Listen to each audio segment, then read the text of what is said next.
Welcome one, welcome all. I call this meeting to order, and first we're going to start with City Council briefings.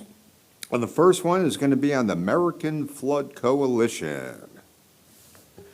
All right, Mr. Mayor, this briefing is at the request of Councilmember Wooten. The American Flood Coalition will brief you on their work related to assisting communities adapt to the reality of higher seas, stronger storms, more frequent flooding through national solutions that support flood-affected communities and protect our nation's residents, economy, and military installations.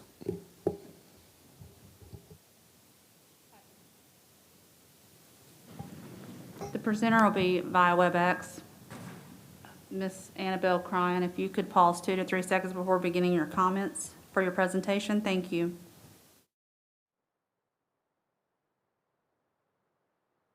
Wonderful.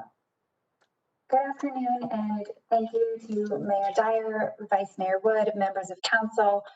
I believe we've just started. Wonderful. Good afternoon, and thank you to Mayor Dyer, Vice Mayor Wood, members of council, especially Councilmember Wooten, who's a part of our member advisory board, Mr. Manager, and of course, Phil Pullen, who facilitated having us join you today. My name is Annabelle Cryan, and I am an outreach associate with the American Flood Coalition, a 501c3 national coalition of members dedicated to finding national solutions to flooding and sea level rise. We've been thrilled to have Virginia Beach as a member for just over a year and a half now, and I'm looking forward to be able to share these slides and to give you an update on what we've been up to in the past year and a half. If we can pull up the slides now, that would be wonderful. Thank you. So I'll just point out that I do have a couple of other colleagues on that are just joining as attendees today that are wonderful resources to you as well, and their emails will be at the end of the slide presentation. Today, this is what I intend to walk through: our mission and our policy platform, some of our member resources that we've been working on, our pilots and some of our thought leadership, as well as our federal policy thus far and looking ahead. Next slide. And next slide. Wonderful. So as I mentioned, we are a 501c3 national nonprofit organization that is nonpartisan and advocating for national solutions to flooding and sea level rise. We have a few different member types as shown on this screen: federal champions, cities, towns, and counties such as your own, elected officials, businesses, military groups, civic and academic groups as well. Next slide. So this is a breakdown of all of our members. We have over 240, as you see in the dark blue, the states where we have the majority of our members. One of our founding states was Virginia alongside Florida, and shortly after we launched in South Carolina. As a total coalition, we have 24 federal champions, 69 municipalities, 86 elected officials, which includes members at the city, county, and state levels, 38 businesses and associations, 5 military leaders, and 20 academic partners and civic groups. Next slide. So our Virginia members, we have 3 federal champions that you'll see over on the right side of your slide. We have 46 total Virginia members, 4 municipalities, including your own, 1 planning district commission, 23 elected officials, 10 businesses and associations, 4 military groups, and 1 civic association. Next slide, please. So our mission is to address the issues of flooding and sea level rise, looking for national solutions, knowing that this affects many communities of different sizes. So we work with our communities both at the local level, whether they have a particular challenge, whether they're just getting started and they don't know where to go with this issue, or whether they're further along and they have a plan like your own does. And then we start to think about knowing that there is a gap in the federal funding options for them, so that you have your plan, but realizing that it takes many resources to get to that finish line. And so that's why we work here in DC, and where our headquarters is based here, to look for those national solutions. Next slide. So our 4 pillars. So these are our 4 pillars of our policy. We have the first one being that we support policy that promotes investing in infrastructure that boosts the economy and protects property values. Additionally, we believe in proactive planning to keep communities safe and to save taxpayer dollars. For example, FEMA's new Building Resilient Infrastructure and Communities BRIC program, which I'll talk about a little bit later. Thirdly, we have rebuilding, building back stronger and protecting communities from flooding, and military, ensuring our military installations are ready to deploy 365 days per year. Next slide. So now what we offer to our coalition members. We build best-in-class educational guides to help distill some of the more complicated parts of this issue. Two of these tools I'll touch on in a moment. And currently we have a new resource that we're working on with the Dutch Embassy in Arcadis on a guide of adaptation solutions for communities in the Mid-Atlantic and Southeast that will be released in the coming months that we're really looking forward to. We provide tools for communicating around this issue, assisting members with talking points specific to how flooding affects their community. We've also worked in depth with some of our members to assist in elevating this issue in their region. For example, we worked in Charleston with the city, county, and local stakeholders, such as the home builders and the realtors associations, to center the focus and messaging of flooding around the flooding in the medical district as a way to help them effectively elevate the issue at the state and federal levels. We also offer a network of leaders to share best practices in strategizing, planning, and funding for flooding and sea level rise adaptation, and offer a platform for advocating at the federal level. For example, last October, we brought 19 elected officials, both mayors and city council members from Florida to Washington, D.C. to share best practices and hear from experts at FEMA while also driving for these national solutions during a Hill briefing and individual meetings with their federal representatives. This is something we hope to do again soon with members from different states in our coalition as soon as we're able to. And we're also continuing to think about how virtual convenings could be a piece of this work that we're doing as well. The next item is competitive local resilience pilots. So we're always looking to hear from our members of different issues they have or things that they're looking to work into, and how can we make partnerships in that, and how can we look at building pilots around that. And the last item I'll mention is our platform for advocacy and education. So I did say that we are in DC, that is where our headquarters are, and that is because we do believe that this is an issue that needs national solutions, and we want to build that platform to amplify the voices of our members. Next slide. So this new tool that we've just launched, our Flood Funding Finder, was launched just a few weeks ago, and this is in response from hearing from many of our member communities that the federal grants programs available for flooding and sea level rise are complicated. There's so many programs out there, it's difficult to parse through them. And so we built a digital tool on our own website that identifies the 24 programs best suited and most relevant for flooding projects. And we've broken them down so that individuals can search by what they're looking for, whether it's the amount of money they're looking for, whether they're trying to sort by if there's a cost share requirement, whether it requires a presidential disaster declaration, and things like that. So this is a recent thing that we've just launched on our website that we're really excited about, and is a great example of something that we built in response to questions and noticing that there was a need for something new. The next slide, please. Wonderful. So this is another recent project of ours. It's our dual disaster handbook. So earlier in the summer, we launched with the American Public Health Association a guide that highlights 6 recommendations for community leaders to prepare for the dual disasters of flooding and COVID-19, knowing that often these disasters are giving conflicting guidance, and knowing that many places are experiencing both of these at the same time. So we've identified these 6 recommendations through this guide in order to help our members and non-members to be able to parse through this really challenging time. Next slide. Wonderful. So we've also been working, looking into ways to increase equity in federal flood disaster programs, and we've identified 3 major areas. So first, eligibility restrictions. Program eligibility and requirements leave out Black homeowners and low-income communities. And this can be shown through different things, such as the Army Corps of Engineers benefit cost ratios, favoring wealthy cities and neighborhoods, for example. Another item is procedural gaps. Renters, unbanked populations, and non-English speakers often fall through the cracks of these programs, which can happen through a myriad of ways, such as the FEMA transitional shelter assistance procedures often require that grantees have a credit card, which over 1/4 of the lowest income Americans do not have. Another piece of this is knowing that the FEMA disaster survivor assistant crews often are not fluent in the languages besides English spoken where they're deployed. And the last piece of this is application complexity. How complex applications exclude low-income people and small towns, which can be shown through prohibitive local cost shares and the lack of technical assistance that can make applying for these programs very difficult for smaller, under-resourced communities. These are just some of the pieces that we've been looking at, knowing that these are challenges faced by communities across the country. And we've turned these learnings into a white paper that we've shared with federal champions on the Hill, and we're continuing to look at how federal flooding and disaster policy can be more equitable. Next slide, please. And now our local grants. In September, we launched our first cohort of grantees, which we're really excited about. The first project we're supporting over on the left is looking at the flood reduction impacts of using cover crops to minimize flooding of agricultural lands in Northeast Iowa. The middle one is a project in the Houston region focused on the equitable disbursement of the county's $2.5 billion bond money for flood control projects. And lastly, we're working with Hampton Roads' own Wetlands Watch.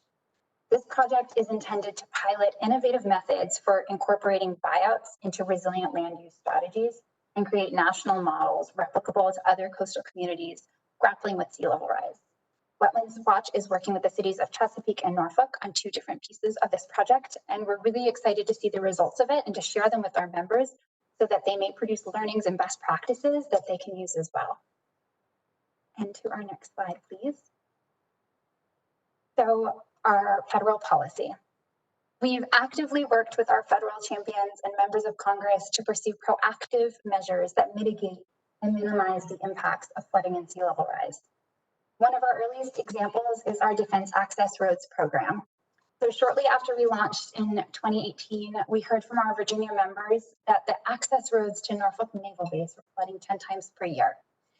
And we heard from former Congressman Scott Taylor and from other military leaders that fixing this road was a top priority, but the federal funding source to do so wasn't intended for addressing flooding and sea level rise in its eligibility criteria. So we worked with former Representative Taylor's office to craft an amendment to the NDAA in 2018 that expanded the use of funds for defense access roads to be used to address flooding for military access roads. And since then, we've worked with Representative Loria's office to continue pursuing oversight of this program. And we're working with other federal champions to enhance the types of ways flooding and sea level rise can be addressed with DAR. And as part of this effort, 20 of our Virginia members recently signed letters of support to create a separate budgetary line item for DAR. The second item is one that many of you may know. It's FEMA's new BRIC program. So the BRIC program, the Building Resilient Infrastructure and Communities program, is a new initiative by FEMA to shift funding towards pre-disaster rather than the post-disaster funding cycle. We've been monitoring this and we submit letters on behalf of our members through the program development process. We've had meetings with FEMA to monitor this, and we've been sharing a breakdown of how this program is working and what our members can do to be best prepared for funding opportunities, since it is now accepting applications. And I believe that the deadline for Virginia is in the next 2 weeks. So to the next slide. So looking at the future, I think front and center for most people is the COVID economic stimulus package. And earlier this year, we got an idea of what such a package could look like when the House passed an infrastructure package as part of this COVID stimulus relief. We worked with our federal champions in the House to include provisions related to flooding and sea level rise in that package. And it's very likely that Congress will attempt to pass another stimulus package early next year, and we're continuing to monitor this process. And the next piece, so building policy concepts for the next Congress. We're continuing to discuss ways we can promote flood resilience at our military facilities to mitigate the impacts of flooding and sea level rise. And we're continuing to look at the ways that the federal government can expand how it supports mitigation activities nationwide, thinking about pre-disaster mitigation. And additionally, we're looking at how data is unveiling social inequities related to federal disaster assistance and how policy could be improved. And now to the next slide. Here we have the names and the contact information for some of my colleagues who are also wonderful resources in the area. I will especially point out our advisor, Susan Gaston, who is Hampton Roads based. So I would love to answer any questions that you may have for us. Council Lady Wooten. So I want to say thank you, Ms. Annabelle, for your presentation. And on behalf of Virginia Beach City Council, thank you for all the work that you're doing to make this issue a priority and to also create natural resources for flooding and sea level rise and provide opportunities for the city to participate to actually expedite some of the large programs that we have and projects we have within our city. I know it's been some time since I've been working on the presentation to have you present to our council, and I'm very grateful to you as well as our new city manager and staff who orchestrated this presentation to take place today. Mike, I do have a question, though, as it relates to one of the programs that you talked about is very important because I do have a lot of citizens who ask me, how can they become more involved in the process? And I know that you have a platform or program that is one that involves citizen participation. How can, I or anyone who's interested, get some of that information or set up training or presentations that will, address that concern?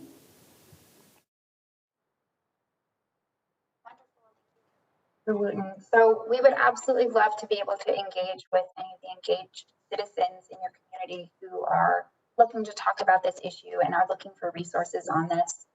Hearing those sorts of questions is exactly what we're looking for to be able to produce things and to be able to assist and give our expertise where we can.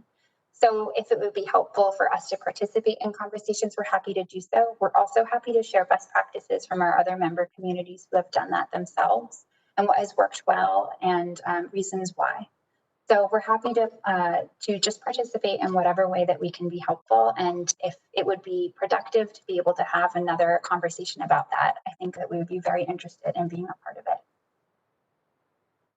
Well, thank you again, and I'll certainly follow up with you in the future to schedule some of those presentations, perhaps with constituents in the city to ensure that we're focusing on the available programs that you have to address flooding and sea level rise in our community. Thank you. Okay, any other questions, comments? Okay, thank you very much. Definitely a very important topic, and thank you for your advocacy and your action. Most appreciated. Okay, Mr. Dehaney. The next city council briefing will be a presentation on 2 items. The first is on the Rec Center Modernization Plan, and the second, at the request of Councilmember Wynn, will be update on the study for the Centerville Rec Center feasibility. Parks and Rec will introduce the respective studies and also the consultants that will brief council on their content.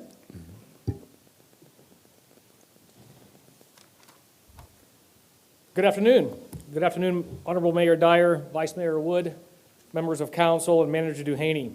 It is my pleasure to be with you again today to share the results of a nearly 2-year study for the vision of the future of our recreation centers. As you are all fully aware, we have quite simply an amazing system of recreation centers here in Virginia Beach. I can say without a doubt that in my travels throughout the country, touring park and recreation systems and rec centers, I personally cannot think of any city that comes close to what we have here in terms of recreation centers. And that is dozens of cities that I've toured. It is certainly a prominent feather in the cap of this city, and the results speak for themselves. In a normal, non-COVID year, we have, for a population of just over 450,000 people, we have 91,000 members to our recreation centers. In a normal year, we get 1.7 million scans at the front desk, or that's how many visits there are. That's excluding spectators for big events and free activities. On top of that, we have a 96% customer satisfaction rating through the city survey that ranks all city services. And we track customer satisfaction through something called Net Promoter Score, which is a best practice in the private industry. We use Power BI to track referral rates for our services. And we are 10 points higher in our Net Promoter Score, or NPS, than over 2,000 private and public competitors across the country. Simply put, this rate of membership, usage, and customer satisfaction is quite honestly unheard of in the country. The goal and the challenge, of course, is how do we maintain and keep these valuable public assets operating at peak usage while continuing to serve the needs of our residents. Recreational trends, they change over time. I just started playing pickleball last month. I love pickleball all of a sudden. Pickleball didn't exist 10 years ago. Recreational trends change. Not to mention, HVAC systems change, lighting systems change, technology changes, buildings begin to deteriorate. That's certainly happening right now with our older buildings, and they need upgraded. And new generations of citizens desire new amenities. Over the past 10 years, Virginia Beach, out of the 7 centers we have, completely built a new center and completely rebuilt 2 of the older centers. So the question moving forward, of course, is what's the future of the 4 older rec centers? What are our options? What are some of the current issues on those buildings? Can they be reused? Can they be renovated, or do they need to be full tear-downs like Kempsville? What are the costs, of course, to make sure that we maintain such high utilization and high efficiency rates that we currently have now? Additionally, there has been talk for many years about a potential 8th recreation center in the Centerville area. These questions and more needed to be fully explored and answered. With the help of our exceptional consultants, I believe we have a roadmap and answers to these questions that can lead us on a 10 to 15-year journey on the future of the 4 older buildings and a potential 8th rec center. So at this time, I'd like to introduce Chad Morris. I believe you all know Chad. He is the Park and Recreation Planning, Design, and Development Administrator for the department. He has been leading the charge and has been point person on these studies, and he will introduce you to our consultants. Thank you.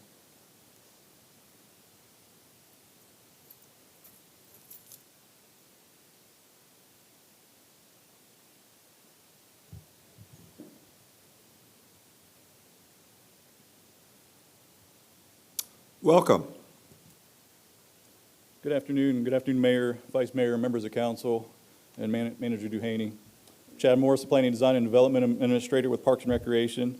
I've had the pleasure to lead, coordinate, and represent the city on both the Recreation Center modernization study as well as the Centerville Recreation Center feasibility study that will be presented to you today. Also have the privilege to introduce the consultant team leads today.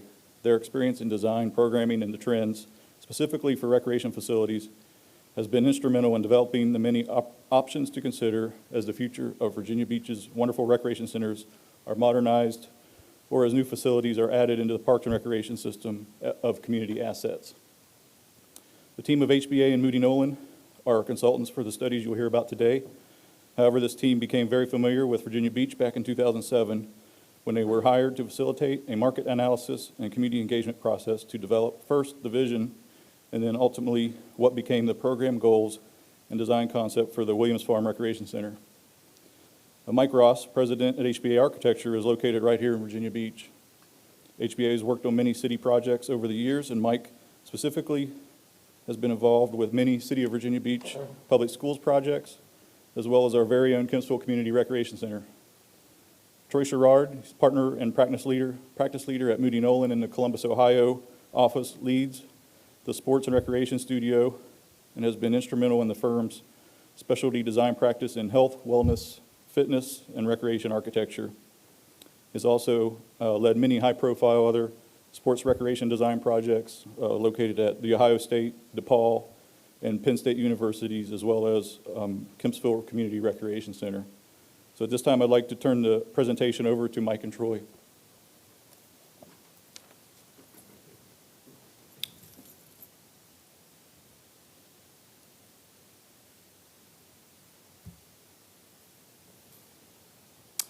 Welcome. Good afternoon. I'm Mike Ross with HBA Architecture, the local architecture firm. Good afternoon, Honorable Mayor Dyer, Vice Mayor Wood, members of council, and Manager Duhaney. It's my pleasure to be here today. And thanks, Chad, and thanks, Michael, for the great tee-up for this. A lot of interesting things to talk about today. So as Michael mentioned, during the span of 10 years from 2008 to 2017, the City of Virginia Beach made a substantial investment in improving indoor community recreation facilities by providing a new center in the western Bayside area, which became Williams Farm, and also replacing its 2 older centers at Bow Creek and Kempsville. The city's 4 older community recreation centers, Great Neck, which was opened in 1990, Bayside 92, Princess Anne 94, and SeaTac 97, are now approaching their initial round of major capital renewal replacement needs, things like roof system replacements, HVAC replacements, plumbing, electrical lighting, pavements, all those type of things that typically have a lifespan of 25 or 30 years. They're coming up for cycle for replacement. So there's going to be some need to continue taking care of the facilities that you have. So rather than simply taking care of the current recreation centers, facilities as they are, Virginia Beach Parks and Recreation leadership believes that a better investment for the future would be to embark on a modernization program that will update the older recreation facilities concurrent with the capital renewal replacements to provide relevant and equitable recreation programs and levels of service consistent with the newer recreation centers. In this way, even more citizens of Virginia Beach will enjoy the benefit from enhanced recreational opportunities, and increased levels of participation will lead to greater opportunities for cost recovery. So the primary purpose of this study, as Michael outlined, is to provide master plan recommendations, or a roadmap, if you will, of a 15-year modernization program that will position the City of Virginia Beach Parks and Rec to, and I'm quoting their vision statement, to be the national leader in providing enriching and memorable lifelong experiences.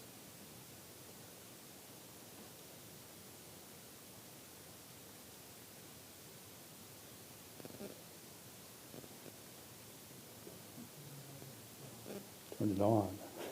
There we go. Got it. Thank you. Minor technical. All right. A recent citizen survey, satisfaction survey shows just how important indoor recreation centers are in the perceived quality of life here in Virginia Beach. Ranking fourth, 100% will be better. That's our goal. Secondary objectives for this modernization feasibility study, including deriving the following outcomes into the 4 existing community recreation centers: a healthy lifestyle focus through program improvements, improved program utilization through increased memberships, improved operational efficiencies, saving operational dollars, improved sustainable strategies, also saving operational dollars, and improved energy efficiencies, once again saving operational dollars. So 2 years ago, Parks and Recreation commissioned a strategic plan process, and there are some specific items in this that we are keying into in terms of our approach with this study. One of the items that really gelled with us was providing new core programs based on trends and evolving community needs. A second big idea was optimize facility utilization during non-prime times. And a third very interesting idea was the notion of repositioning existing indoor centers by themes to create uniqueness in offerings, potentially in the context of the location or demographics of the existing rec centers. So about 3 years ago, Parks and Recreation also commissioned a market analysis study. I included about 7 or 8 slides in your handout. I'm not going to go through them in detail because we want to focus on a few ideas. But the main thing I want to point out to you in terms of recurring trends and in the needs and desires responses is that a lot of projected need and/or desire for indoor fitness and exercise facilities, a lot of projection for indoor walking and jogging tracks, indoor leisure fun pools was a huge request, and also multi-purpose recreation spaces. So just as a point of reference, only the 3 new community recreation centers have indoor leisure fun pools, and only Kempsville and Williams Farm have indoor walking tracks. So there is definitely some need out there in terms of providing these types of facilities in the older facilities. Great Neck, Bayside, PA, and SeaTac all have indoor fitness and exercise facilities and also multi-purpose recreation spaces, but they are generally undersized spaces, and in some cases, these spaces have been borrowed from other program spaces where programs have been phased out and their size, configuration, and/or location is not conducive to optimizing their current program uses. So like I said, I'm just going to roll through this quickly, and you can see always bubbling to the top of these same trends: indoor fitness, indoor pool lap lanes, indoor walking tracks, fun aquatics elements. So we're going to be focusing on those as part of our strategy. We also performed a fairly detailed facilities condition assessment and capital renewal budget estimate process early on in our study. And this was where a team of architects and engineers performed facilities condition assessments at Great Neck, Bayside, PA, and SeaTac to determine both the expected lifespan and current conditions of the existing building systems and components. We then documented this data and used it to develop estimated capital renewal replacement budgets over the next 15 years. So this slide that I have up here now, it's a summary chart of all the results that we found at the 4 existing recreation centers. And the way these numbers work, you can see on the left-hand side, these are all the various systems and components that we assessed. The numeric score is a number between 0 and 1, where 0 is brand new and 1 is obsolete. So it's simply a percentage of useful life left. So if something is, say, 0.9% or 0.900, that means it's got 10% of its useful life left. We color code this to identify different priorities. So everything 0.9 and above, which is 10% useful life left or less, is color coded yellow. And then we've got a tan color for priority 2, an orange color for priority 3, and a kind of a brownish color for priority 4. So what jumps off this chart at us is that coming up fairly soon as priority 1 and priority 2 needs are roof replacements and electrical special systems replacements. And then in the outer years, 6 to maybe 15 years out, we're going to be looking at needing to replace plumbing systems, HVAC systems, and site components like pavements and sidewalks and things like that. So the sum total of replacing all those items in today's dollars is approximately $36 million, spread over 15 years. They're currently spending about $2 million a year now, so that math is pretty close to what they're actually doing now. Now I'm going to turn it over to Troy Schwartz. Yeah.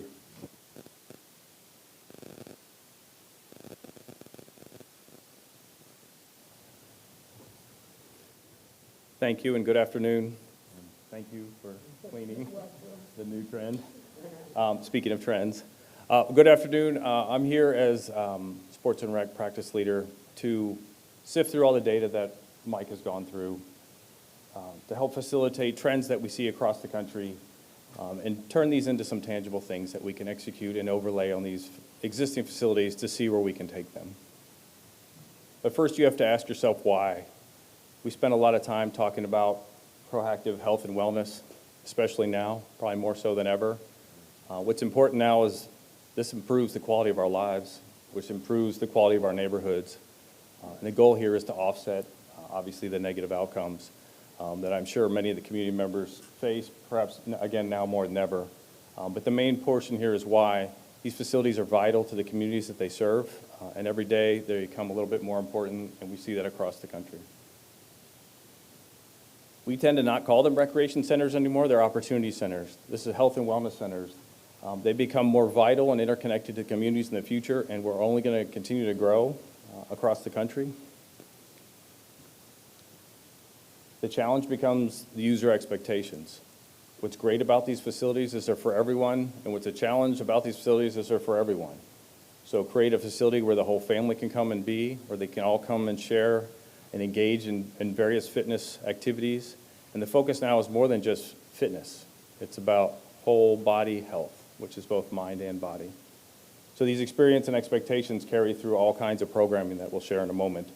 But we're talking about facilities that draw kids, teenagers, which like a little more challenging programs, adults and seniors who are looking to stay fit and healthy as they age. So some of the trends that we're going to show here, these are related to these facilities, and I'll try to keep moving because I know we're on time. It's a brief. CrossFit and functional training. The day of just doing sit-ups to become healthy is over. Fitness facilities have evolved to become more about cross-functional training, personal trainers, and customization of fitness. This gets more people out and involved and healthy. Healthcare partnerships across the country are growing with these facilities. This is where we start to draw in a larger community reach, and the recreation center or opportunity center becomes home base for this. Focus on healthy lifestyles. It's more than a community center. This is the community living room, as we like to call it. This is where you come to explore nutrition, dietary, learn to cook for fun. This may be where people learn to cook for the first time. This is where they may have conversations about diabetes and all these things. It's an informational source as well as going to creative arts and exploring those kind of spaces. We're going to talk a little bit about multi-activity courts, and when I use the word MAC, we usually use the word Big Mac and Little Mac. It's not McDonald's. A Little Mac is about the size of a gym, and a Big Mac would be 2 gyms. And what's important about this is their flexibility. We're seeing these show up more and more across the country as ways to be more flexible with these facilities so they can be used not only for recreation but also for our community events. Aquatic programs are always in desirable needs. You can see the picture of Kempsville on the left. These facilities are growing more and more, but what you'll see is each body of water takes on surrounding itself with amenities to be successful, so it can address all those user expectation and age groups. Has anybody tried paddleboard yoga? It's good for you.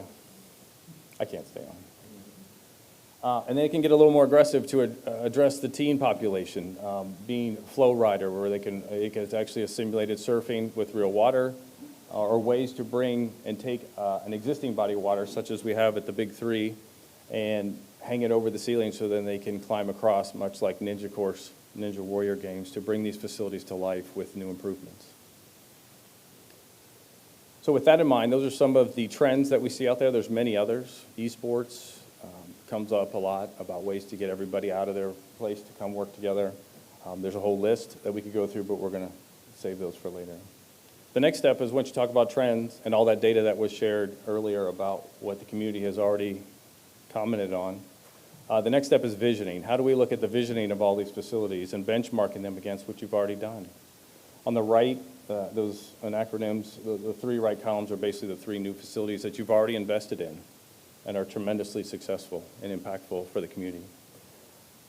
The facilities on the left side, the 4, we call them the Big 3 because they're the triplets, right? They were built at the same time around the early 90s, Great Neck, Bayside, and Princess Anne, and then there's SeaTac. When it comes to must-haves that these facilities must have to be considered successful, we call these the core-based program elements, and you'll see some of those on the left. It's both programmatic and architecture and building design. Buildings that have a bright, open front door and that are welcoming are community buildings. A lot of the existing program that's there is tight, too small, or the wrong proportion, or operationally inefficient.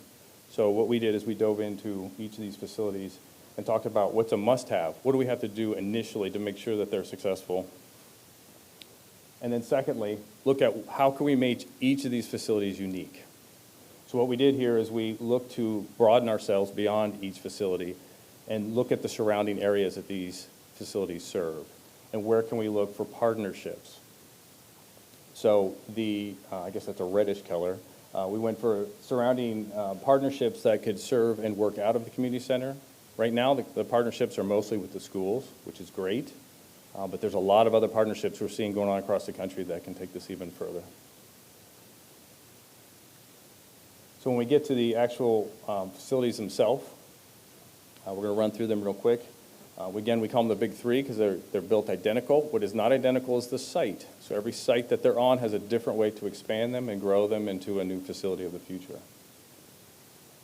So as first, at Great Neck, you'll see on the top where we have potential community partnerships, and then we try to develop a theme for each facility to make it unique. The theme for this one was it's sports-related physical therapy and sports medicine because of its proximity to the general hospital and the public library and the high school. So along with that, the minimum contributions, we see some images on the right. Those are basically, this facility needs a new entry, the indoor track. This is the facility we located the flow rider in, again, to bring it back up to life.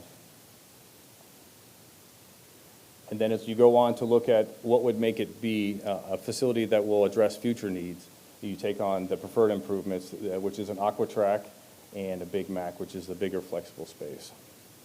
So when you overlay this particular facility, you can see the little hatched area is where this building can expand. That's the existing building there in the rust color. So this is how you can expand. This is how we overlay the improvement, and we're not going to go through all the floor plans of each one of these, but it shows how we've reprogrammed, relaid out, and overlaid to reuse these existing facilities to maximize what is there already and expand upon that to make it a facility of the future. The white is the existing building, and the colored spaces that are around it are where we would propose expansion of some of the programs. And then this is what the overall floor plan would look like if you were looking down on it. Most people don't see buildings like this. Architects see plans and organization like this. Upper level jogging track can take place within the existing volume as well. So to keep moving here, Bayside, similar conditions, had a few different improvements, basically a new face to the building. This one we felt that the potential partnerships were closer to the Bayside Hospital and the assisted living communities. And then the addition of an aqua track and a little Mac. Again, the goal was to make these have subtly different, unique programs as well as unique themes.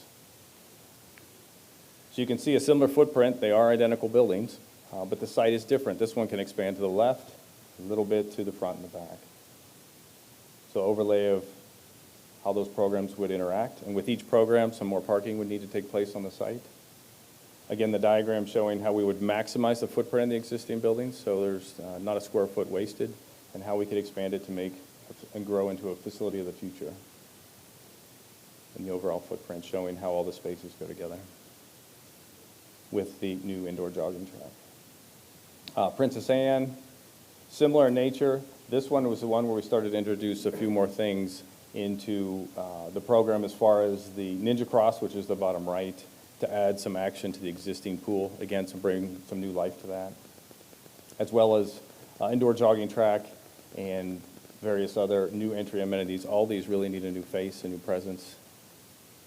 And then this one felt that a little Mac would suffice with the program for camps and such. So here's the footprint of Princess Anne, a little tighter on the site, not a lot of room to expand. So this one we tried to be a little more efficient in how we packed it in, with most of the new program going out the front. Overlay of the program, showing the existing building, and then how the final build out would be in the future. But I think what's more impactful here is when you look at how it looks in 3 dimensions. This is the current view of princesses. This is Princess Anne. They're all similar when you look at them. This is what is currently there today. So we did a rendition of what we believe a vision of the future would look like for these facilities, which is an example presented here, where you open up glass and you can see the program. It's safe and secure, new entry environment, connected to where bikes can come and park and outdoor plazas. Basically a way to give it a new facelift, but maintain the existing building structure. Another view, this is the building approach from the other direction, and then how it could look in the future by overlaying a new face on the building. Again, these are the places where the whole community comes together. So in summary, on some of these, this is all 3 of the facilities together, the big 3, and to talk about how we could make improvements to each so they all have the core program and the uniqueness that makes them a little bit different. Not to forget SeaTac. SeaTac is the other one over here that we want to make sure we share here. So SeaTac, I believe we all know, is a little bit smaller. No matter what we do to it, it will not have comparable facilities to what is currently would be considered the benchmark, the new 3 rec centers you have, and then the big 3. So we have some options. And I know there's a lot to share on the slide here, but the first option would be to renovate it in place, knowing that it would not offer all the program amenities that the other facilities have.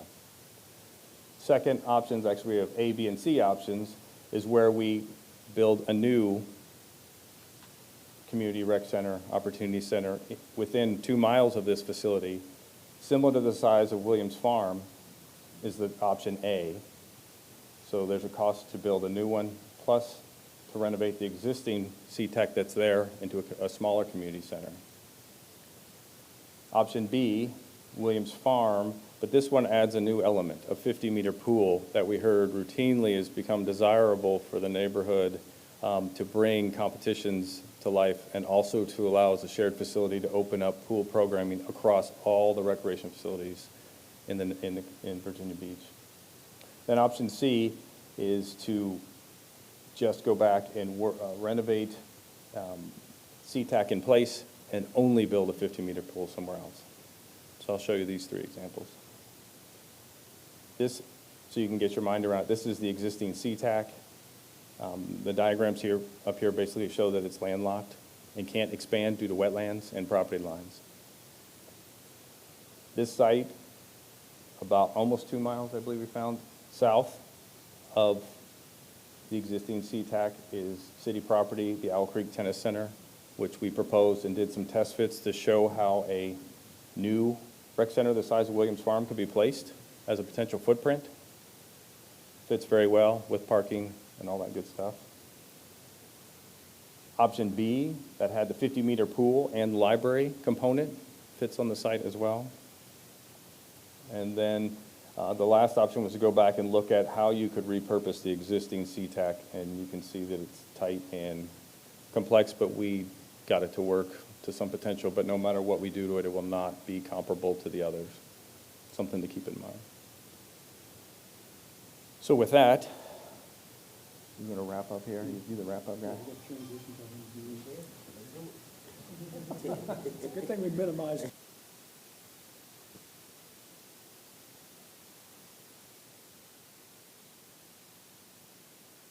All right.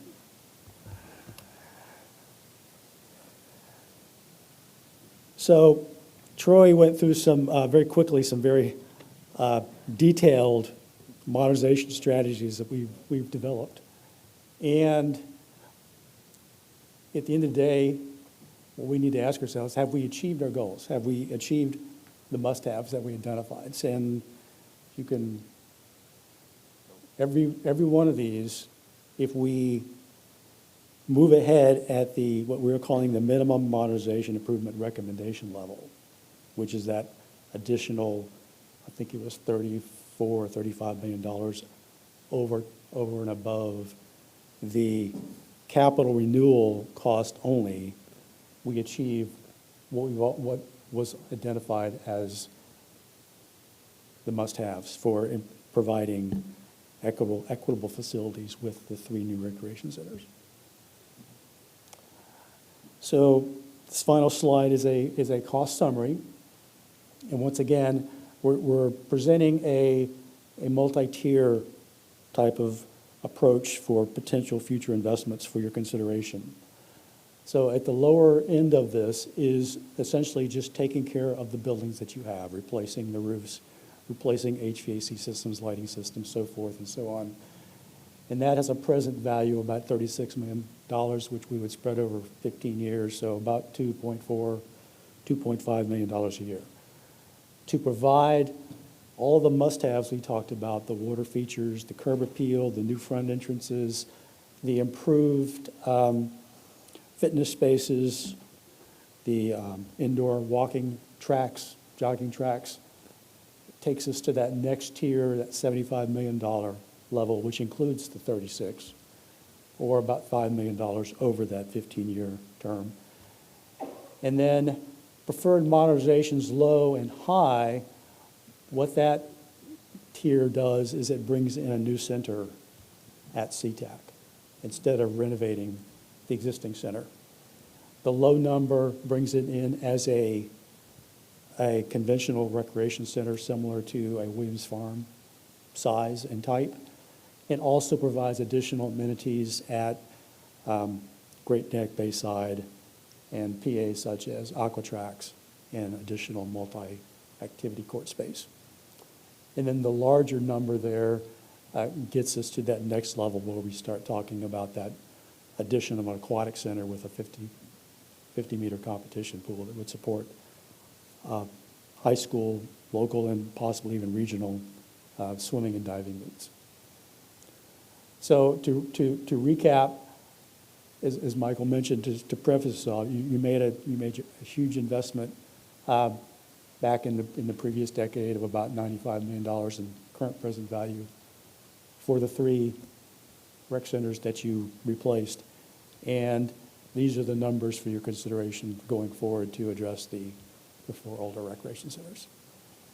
So I believe we have some time now allotted for questions. Do you want to take questions now, or do you want us to move into the Centerville? Any questions? Ms. Wilson? I'm just wondering, the 50-millimeter pool that is with the Y, that we had a public-private relationship with them, are we able to utilize that for some of the things that we're thinking of? The facility that we're looking at here is an indoor facility, so it would be year-round. I believe this facility you're referring to is an outdoor facility. Is that correct? It was, right, it was the one over there near the Sportsplex. So this would be a year-round facility versus a facility that is more, an outdoor facility would be of a limited time frame for use. How many months of, Michael looks like he wants to say something. Yeah, I'll just chime in here. One thing I would say is, that's a gorgeous facility. It's right by my office at PAC. They have a great indoor facility. They have a gorgeous outdoor facility as well. And they do go year-round, even in the cold. You see the swimmers out there, even in the wintertime with the pool. I would say this, though. All of our pools, as far as I know, their pool too, you can't find enough pool time around here, especially to add more events. So my professional opinion would be, if you built another 50-meter indoor pool in this community, especially near the ocean front, near around here, we would attract a lot of swim tournaments. I ran a similar type facility in Charlotte called the Mecklenburg County Aquatic Center, right downtown Charlotte, and we had 52 meets per year. So we had big meets every weekend. Then Monday through Thursday, it was used by the general public for learn to swim lessons for kids during the day, the public during the evenings for lap swim, water polo, you name it. But I would say this, that in my professional opinion, this community could definitely use another indoor pool of significant size to host regional travel tourism and as well as local use. How would that work with our new sports center? And also, if it's used for competitive use, how would that affect the use of the community? I think it would complement it more than anything. So just like the sports center here, I know that they're offering basketball leagues, volleyball leagues during the week. The general public, our citizens, can use it. Most of all, the weekends are already booked out for travel tourism. Very similar. Also, our high schools currently use our existing pools for all this swim meets. I bet you they'd love a pool like this to swim in. So I think it can be complementary. It doesn't have to be either or, all travel tourism, all for that use, or all residents. There can be a very nice balance depending on the site and the size. Okay, Ms. Abbott? Thank you. Well, I first want to say thank you for the variety of choices. It's nice to see all of that. In terms of, this is probably questions for you, Michael. In terms of the amenities that were thought out, did we do any type of public outreach with these communities to figure out if these were the amenities that felt best fitted for those communities? As you know, our rec centers are little cities in themselves in terms of where they're at. It's a great question. So we did not do any major public outreach for this study. The main reason being is we don't have the capital funds to build a rec center right now. And even if the funds got wrapped into right now, say a 5-year CIP, and it starts 5 years from now, one of these isn't going to be done for 7 or 8 or 9 years from now. Typically, we engage the public once we have the money. Because if we did it now, so those are just visions of what could be. What you're seeing now is not exactly what's going to be there when and if capital dollars are allocated to do a major renovation or modernization. Once the funding is secured, it's coming down the pike, we know it a year in advance, then we would engage the public and say, well, do you really want a Ninja Cross, or do you want this? Or do you want this? You want a Big Mac, a Little Mac? What types of programs? Do you want esports or not? So this is one vision, but it gives us an estimation of the costs on what it would take to really modernize these facilities, as opposed to just replacing the HVAC and the roof and having the same cinder block construction with no daylight. So this is just a vision, but that's why we didn't engage the public yet until the capital funding hits. And no matter what, when and if we do it, it will be different than what you see now based on the public input. Okay, well, that's helpful, because I was curious. I realized that all of the things that were presented today looked very exciting, but as you know, 5, 10 years, Sure. those all change. So these were all national trends, staff. We did engage the Park and Recreation Commission as well. So that was one public input body, but that would be it at this stage. Okay, in terms of relocating the SeaTac Rec Center, has there been any thought of what would happen to the existing site? And, I mean, I realize this is all very conceptual and early on, but has there been discussion or anything like that? So our two options there, as Michael said, is either to renovate what we have on site, which really limits our options. Small space, if you've been there, a fitness area the size of a closet, very small pool, one gymnasium. We could put a small second level on and do a walking track up above and make some changes. If we moved it to a new location, that's where we can make it big. And if we move it, what becomes of the existing site would really need to be determined through a public input process. I know the history of the land, I know it was donated to the city, I know it comes with caveats for recreation, so would it become a little park? Maybe it becomes a community center, maybe it becomes, I'm just making this up, a standalone senior center for that area, maybe it becomes a reuse facility for the city, or maybe it just gets demoed and made into a public recreation outdoor site. But that would all be determined at a future date. Okay, as long as we're going to be heavily engaging the community. Without a doubt. Wonderful. Okay. Yes. My last comment is really just a comment. I'm very excited to see us talking a lot about how we can partner with the libraries and how we can incorporate more community resources in our rec centers. It's something I've thought for a long time is a no-brainer in terms of how we make those amenities and those resources available. So I hope we can take that even further and talk to, our workforce development programs and those sort of things, and making sure that those community centers really are truly community centers where you can get everything. So, thank you. Okay, Ms. Henley, then Mr. Tower. Well, Michael, you touched on it a bit, because I was going to say it's hard to get excited about something like this until I know how we're going to pay for it.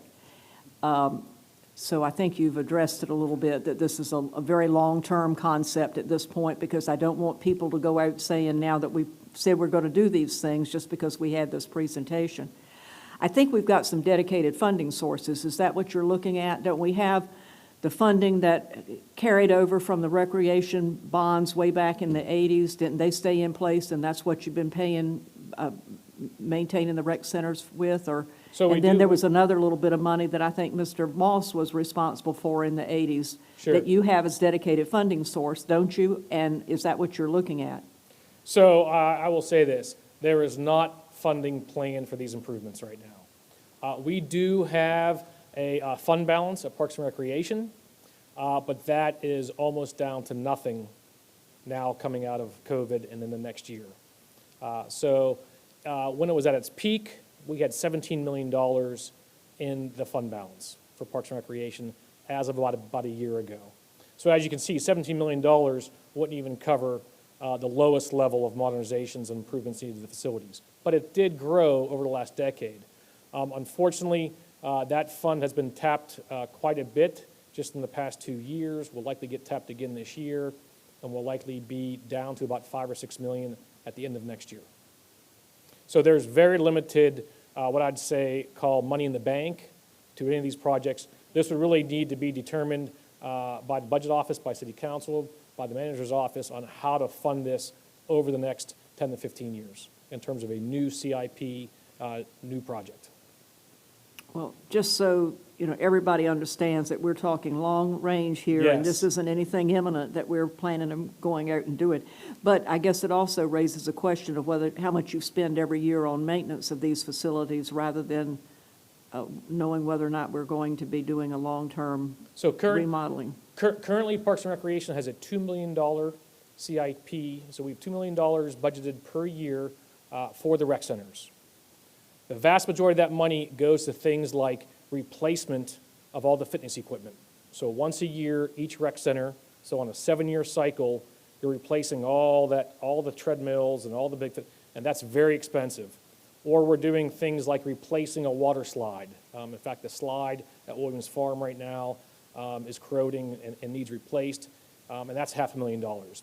And so currently what we're doing right now with our $2 million is really just replacing what I would call FF&E, furnishing and fixtures, replacing the carpeting, replacing the fitness equipment. There is not the funding on a yearly basis to do things like replacing the whole roof, replacing HVAC, or doing major improvements in the facilities. We're just kind of maintaining what we got as we go along right now. Hey, Mr. Tower. Thank you, Mr. Mayor. I have a question about sort of, while we've got the experts in the room, changes in people's recreation habits that have been inspired, for lack of a better word, by COVID, and what you think about how long they're going to last and how they might impact these kinds of plans. Could you make any comments on that? That's a great question, and it's being asked across the country for sure. And nobody knows how long it's going to go, so what we put in the final part of the study is, even though we were complete, we'd put in an amendment at the end to talk about what are temporary things that you could be doing in recreation facility design and what are some future trends that we would see take place regardless of the outcome of the pandemic. So temporary ones are much of the items that are already in place, with, spacing, equipment spacing, timed entry, touchless fixtures as much as possible. And then in the future, we'll probably look to make a lot more larger lobbies for queuing and spacing to come into facilities. There's questions about the future of locker rooms in these types of facilities, or would they go to like the university model, which is more like day lockers? There's a lot of talk, but again, without an answer or a potential vaccine, we're not making wholesale changes in best practices at the moment, but we are doing incremental procedures to make things safer. The other benefit we're seeing of designing max into projects at multi-activity court is that's doubling as expanded fitness areas in a lot of buildings because they need to space out. You don't want to put all that equipment in the garage that costs so much. You can put it in the MAC and use it for that while we get through some of these times. So I don't know if that answers your question. It's certainly a start. I mean, how do you plan interaction with the private world of gyms and the public or nonprofits like the Wise and those? How do you judge your capacity needs, knowing that you've got essentially competition, if you will? I think the question's more about shared programs and camps. That tends to be what we see mostly. And we do a lot of YMCAs too across the country, actually. And they are operating under a similar model. They try to reach out as much as possible as well. The one we just finished at Ohio Health is about a third of the entire footprint of the building. And what they offered back to the users of the YMCA was consultation that they may have, input on health needs, and if they ever were injured and went to the hospital, they can recommend to go to their community rec center for rehabilitation. So it had multiple win-win scenarios between partnerships, and again, the more we can talk about that outside of just schools is a win-win for everybody. So I think those doors should continue the conversation over the next 5 or 6 years, however the development cycle is here, how we can integrate more of that. Where is this may be more to Mike, where is the current city effort centered on early childhood development that would include things that are at the rec centers, at the libraries, perhaps even at schools? Is that coordinated? Yes, in fact, COVID has really brought us together. A childhood task force was formed just about 10 months ago. It's us, nonprofits, the United Way, which actually funded childcare during the past 2 months, in the schools. So, of course, we're a very close partner with the schools. I've never seen in my career a partnership with Parks and Rec and schools, public schools, that like I've seen here. So we offer before and after school childcare at all 56 elementary schools and a couple middle schools. In a normal year, that serves over 3,000 kids per week throughout the school year, as well as in the summertime. We're actually the largest childcare provider in the city. But then we have our private childcare facilities, we have the YMCA, we have a lot. When it comes to early childhood, we don't go below 2.5 years, three or 2.5 years.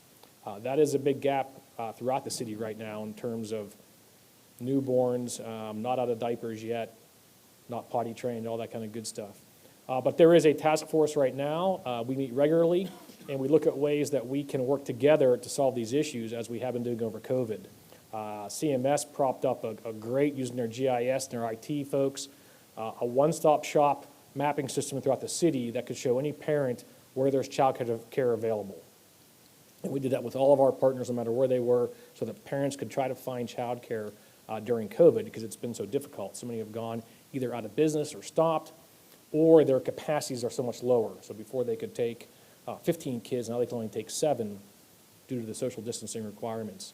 So it's been a big challenge, but it is far more coordinated. Sometimes a emergency is a terrible thing to waste, and in this case, we're using COVID to actually work together closer than we ever have before.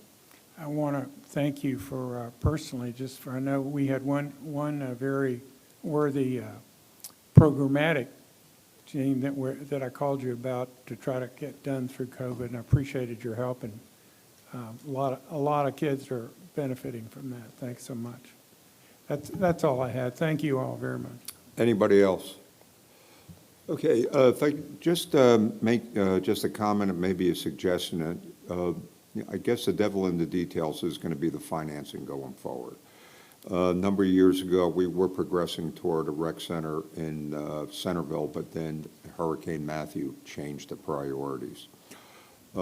Is there any thought, and there was some initial discussions about joint ventures with some of these things, like the joint venture library, and we had some preliminary discussions with Regent and CBN about possibility of land use or a joint use facility that could share expenses. And with any of that type of thing, of using joint ventures, in other words, even working with the business community for corporate memberships and things of that nature to improve cash flow, and maybe even like a Region CBN case, a land swap or something along that way.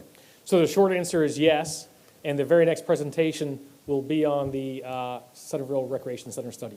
Okay. That includes Just some of the a thought. partnerships we explored. Yeah, but just a thought about perhaps going forward, if you have to build a new TAC one, perhaps a corporate sponsorships or. We would love it. Yeah, that might be helpful. Thank you.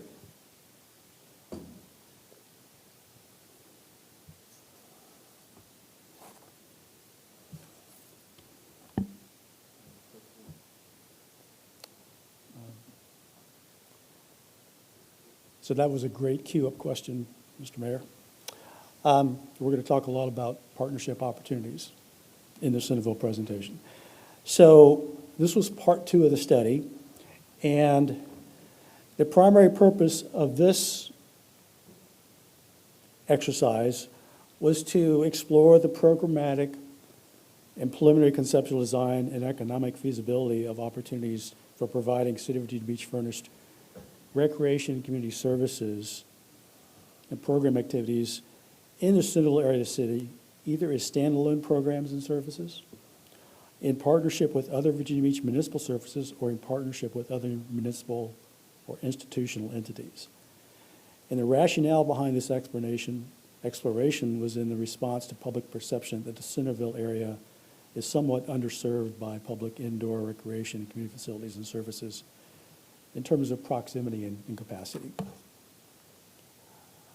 So once again, I've got a series of market analysis study summary slides, which I'm not going to dwell on, but I just want to take you through them quickly, just so you can get a sense of how valued community recreation centers are in particular, and then also the types of amenities that Virginia Beach citizens are looking for or identifying as a need in current and future recreation centers. So once again, you're seeing that focus on indoor fitness and exercise, the focus on indoor leisure fun pools, community space, multi-activity, multi-purpose space, indoor walking, jogging tracks. So those components will be part of any recommendation we make in terms of a future center.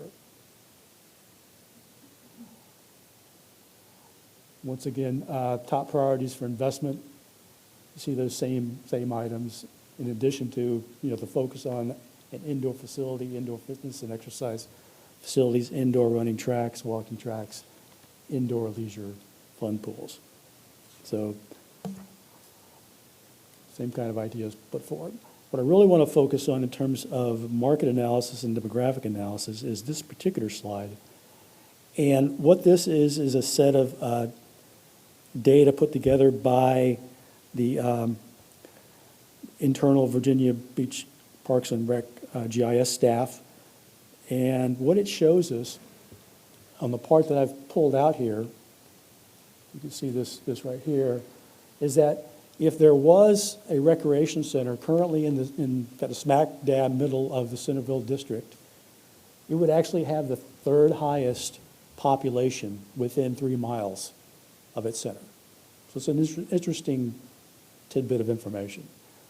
And also the third highest total household. So just based on those numbers, you can see, Kinsville has 142,000 total population, Centerville's 110, Bow Creek is 115, and all the other centers have a much smaller population. So just in terms of sheer numbers, there appears to be a need. The other telling factoid here is that when we look at usage across the 7 recreation centers, and I'm in particular look at the bottom chart because it shows the percentages of total usage. Kinsville Recreation Center is currently serving 25% of the Virginia Beach population in terms of scans. So what that means is a lot of people are driving up from the south and coming to Centerville. All the other centers are in the 12.5% to 16.5% range. So Kinsville Rec Center right now is currently overwhelmed serving the Kinsville community and the Centerville community. So just numbers. So I want to talk briefly about partnership opportunities, and as you so eloquently put it, Mr. Mayor, there is huge potential for offsetting taxpayer dollars looking at partnership opportunities to fund capital projects. There are also many opportunities to reinforce and improve programs that might be shared, and we looked at several opportunities, both in terms of Virginia Beach service entities and also some other institutional entities. So the first opportunities we looked at were Virginia Beach schools and libraries. We've already talked a lot about the relationship between Virginia Beach schools and Parks and Recreation. It's, as Michael mentions, it's one of the best he's ever seen. There are things that can be done to improve it, and any centers going forward, we're going to look at leveraging programming spaces to provide maximum benefit for both organizations. We also did a lot of thinking and talking, in particular with Mrs. Eva Poole, the Virginia Beach Director of Libraries, about the potential for sharing resources for a combined recreation center and library. Because as the Centerville area is underserved by recreation facilities, it is also somewhat underserved by library facilities, because if you think about where the Kinsville Library is located, it's very near the Kinsville Rec Center. So that same demographic, need and numbers relates to both libraries and recreation centers. So there's tremendous opportunity here to take a look at the types of spaces that libraries and rec centers might share in common, like community spaces, staff support spaces, public restrooms, lobby spaces. And there's the idea of putting those together means that we could build a library component as part of a recreation center at a much lower cost than a freestanding library would be. So there's an opportunity there. In particular, Mrs. Poole got really excited about the idea of planning and implementing certain functional operational relationships between recreation centers and libraries to kind of merge the line between what is a what is a recreation center and what is a library, and how those two entities could work together to create some interesting and exciting possibilities, combining recreation with learning. And don't really have time to get into a whole lot of detail here, but there are learning in particular at K-12 has become a lot more active and a lot more engaging, and the idea of and a lot more focused on whole mind, whole body. So the idea of emerging recreation activities and learning has great potential in terms of both recreation and capacity for learning. The other interesting opportunity that we identified, and we also, before I go into this one, I'll talk about the fact that we did approach Regent University. We talked to several of their higher level leadership, and we had some pretty promising dialogues in the beginning. There was some land identified. We toured their campus. We talked about the possibility of a combined facility. They do have a indoor recreation facility currently in their long-range master plan that's currently underfunded. Initially, they seemed very excited about having the opportunity to look at a partnership. But as we got more into it, it appears that the visions kind of diverged. And at some point, they told us that it wasn't really a good fit. So thank you very much. The other opportunity that we explored even more aggressively was the idea of a partnership with our neighbor city in Chesapeake. And this came about because I'd already had a working relationship with Mr. Mike Barber, who's the director of Parks and Recreation over there in Chesapeake. And I don't know how much you know about Chesapeake's recreation centers, but they tend to be smaller. They're usually in the 25 to 30,000 square feet size. They don't have any indoor pools. They generally have a gym, maybe some small community spaces. Not a lot to offer their communities like Virginia Beach does.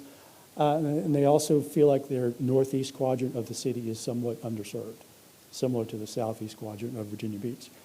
So we had some really interesting conversations with Mr. Barber, who was also communicating with his city leadership. And there was definitely an expressed interest in pursuing the idea of a partnership between Virginia Beach and Chesapeake to have a joint shared use recreation center, possibly even a joint use shared library. They got really excited over the idea of having a joint shared use 50-meter competition aquatic center that would serve local competition in high schools and also regional and probably state meets. Be a very nice amenity to have in the south side. The other nice thing about this particular type of facility, which I think we failed to mention in the previous study, is that having a facility like this would take a lot of pressure off the lap lanes and the single lane swimming that tends to monopolize the pools in the big three right now, freeing them up for more leisure and fun type activities. So kind of a double benefit there. But at this point, they're very interested in continuing the dialogue, and they were interested to the point in offering up 2 sites in Chesapeake for us to explore in terms of potentially locating a shared use facility. So we put those 2 sites into the mix for part of our study. So that brings me to the site opportunities analysis. The first thing we did was that we worked with city staff and identified all the various available city properties in the Centerville district. And those are identified in this map in yellow. So there's quite a few of them. A lot of them are not developable or ideal, but there are a lot of city-owned properties. We also, at this point in time, identified the 2 Chesapeake sites, and they're located right here. So they're about 1.5 miles or so south of the Centerville to Chesapeake border. And I'll talk a bit more about what they are in a few minutes. So we started out with about 26 or 27 sites. We got it down to about 16 sites, just ruling out certain sites because of too small a size or lack of appropriate infrastructure or wetlands impact or other competing interest. And then we had a workshop with the Parks and Recreation staff to further whittle that down to what we ultimately explored in great detail, 3 sites in Virginia Beach and 2 sites in Chesapeake. So the first Virginia Beach site we looked at is currently the home of the Charleston Athletic Park. And it's in the southwest quadrant of Centerville. It's about, let's see, a little bit over 7 acres. Currently home to some ball fields and a small building. Any development here, we would also propose that these facilities be relocated to another site. But it is a good site with good transportation access, good access to utilities. The second site we identified in Virginia Beach is up the road, up the Linear Parkway to the east, and it is the home of the former Nike missile site, and currently houses landscape management services, or landscape maintenance services, rather. And it's a good-sized site, about 12.5 acres. The third site we identified is kind of across the street to the northwest. It's also part of the former Nike missile complex, but it wasn't where the missiles were housed. These were more administrative facilities. And this is also formerly Parks and Rec program spaces that are not currently active. The fourth site we took a look at was what we call Chesapeake Site A. And this is about 115-acre site, about 1.5 miles down Centerville Turnpike. It's a property that was, I believe, proffered to them, and it's being reserved for high school and other community facilities. But city leadership over there in Chesapeake thought that that might be a good fit to have a recreation center as part of their development. And then the fifth site we took a look at is a little bit farther south and to the west, turn the corner on Centerville and head east on Elbow Road. And this was also an adequately sized site, but because of its distance from Centerville and because of the nature of Elbow Road, we didn't think it was well suited for too much further consideration. So we took a look at what we call comparative drive times to the centers. This is a drive time analysis of the current recreation centers.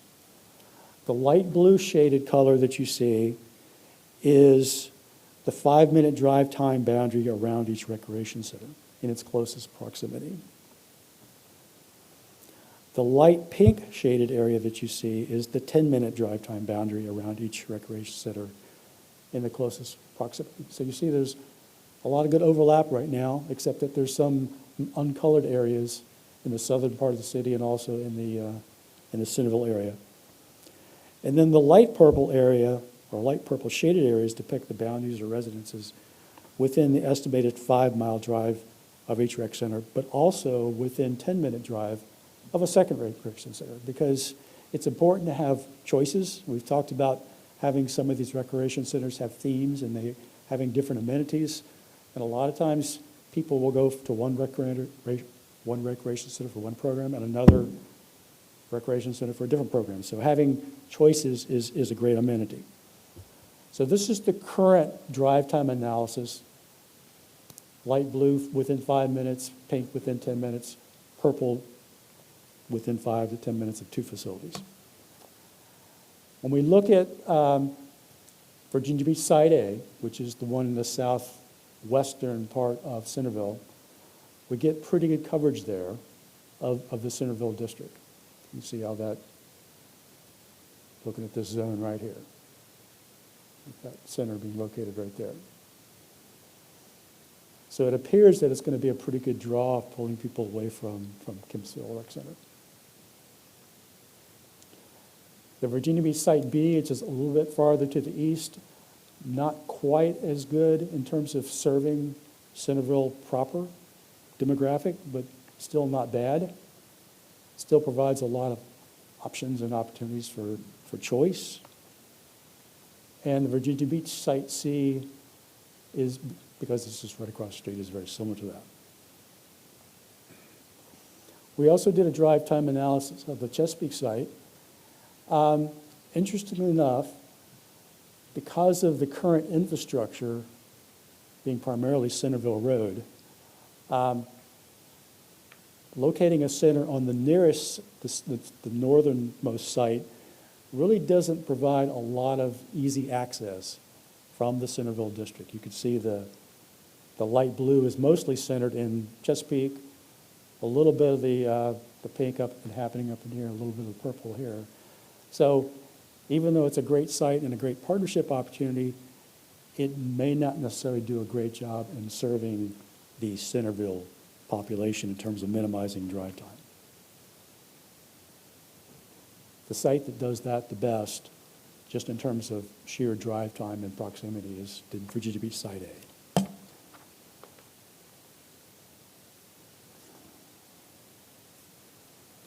So I believe I'm going to turn it over to you now. And do we need to do a cleaning?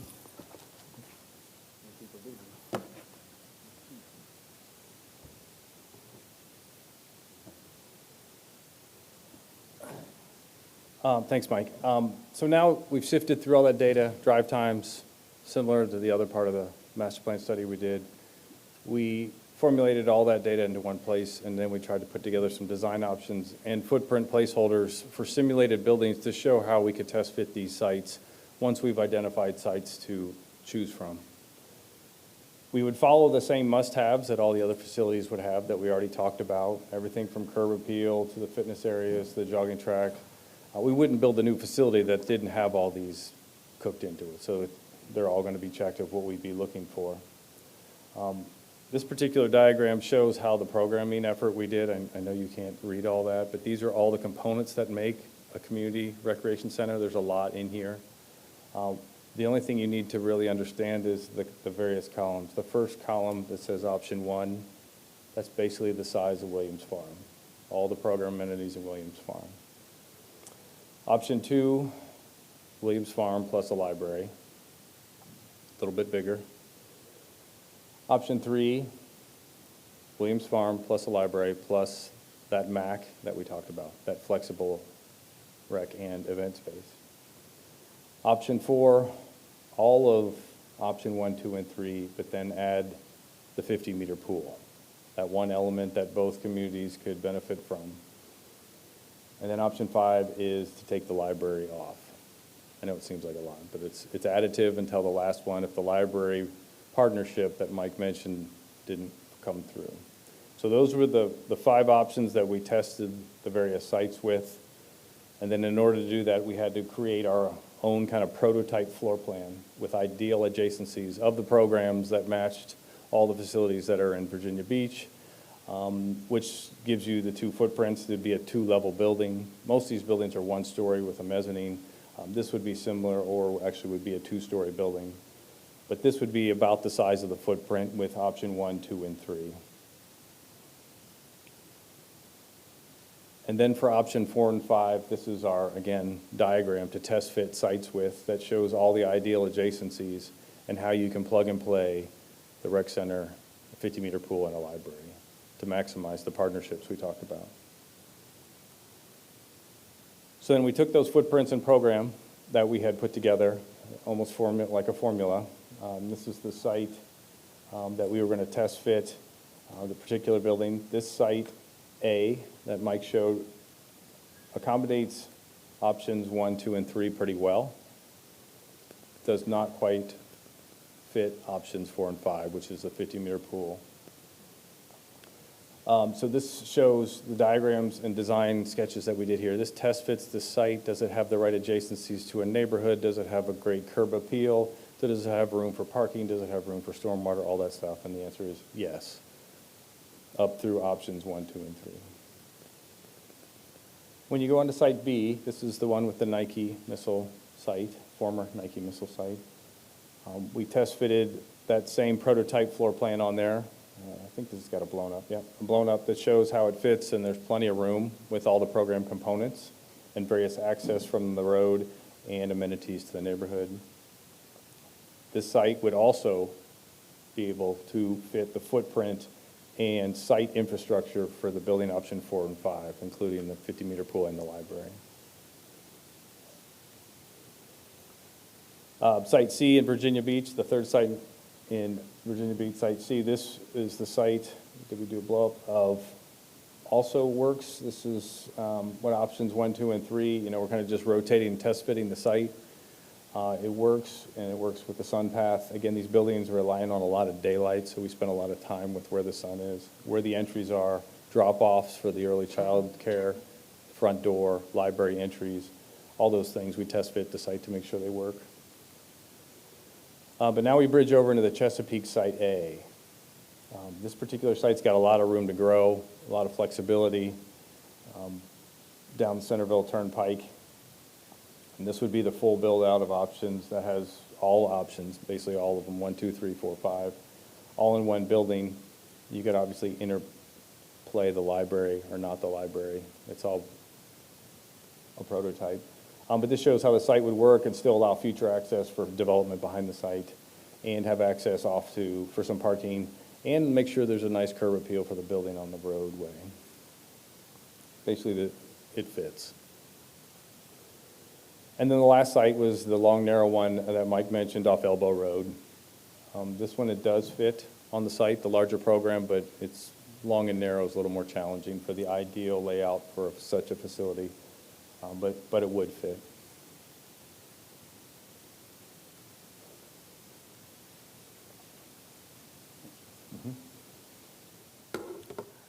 So, as in the other presentation, the subtitle of this is Imagine the Possibilities. We're not bringing a recommendation to you. We're showing you what the opportunities might be, what the potentials might be, what sites should be considered for exploration.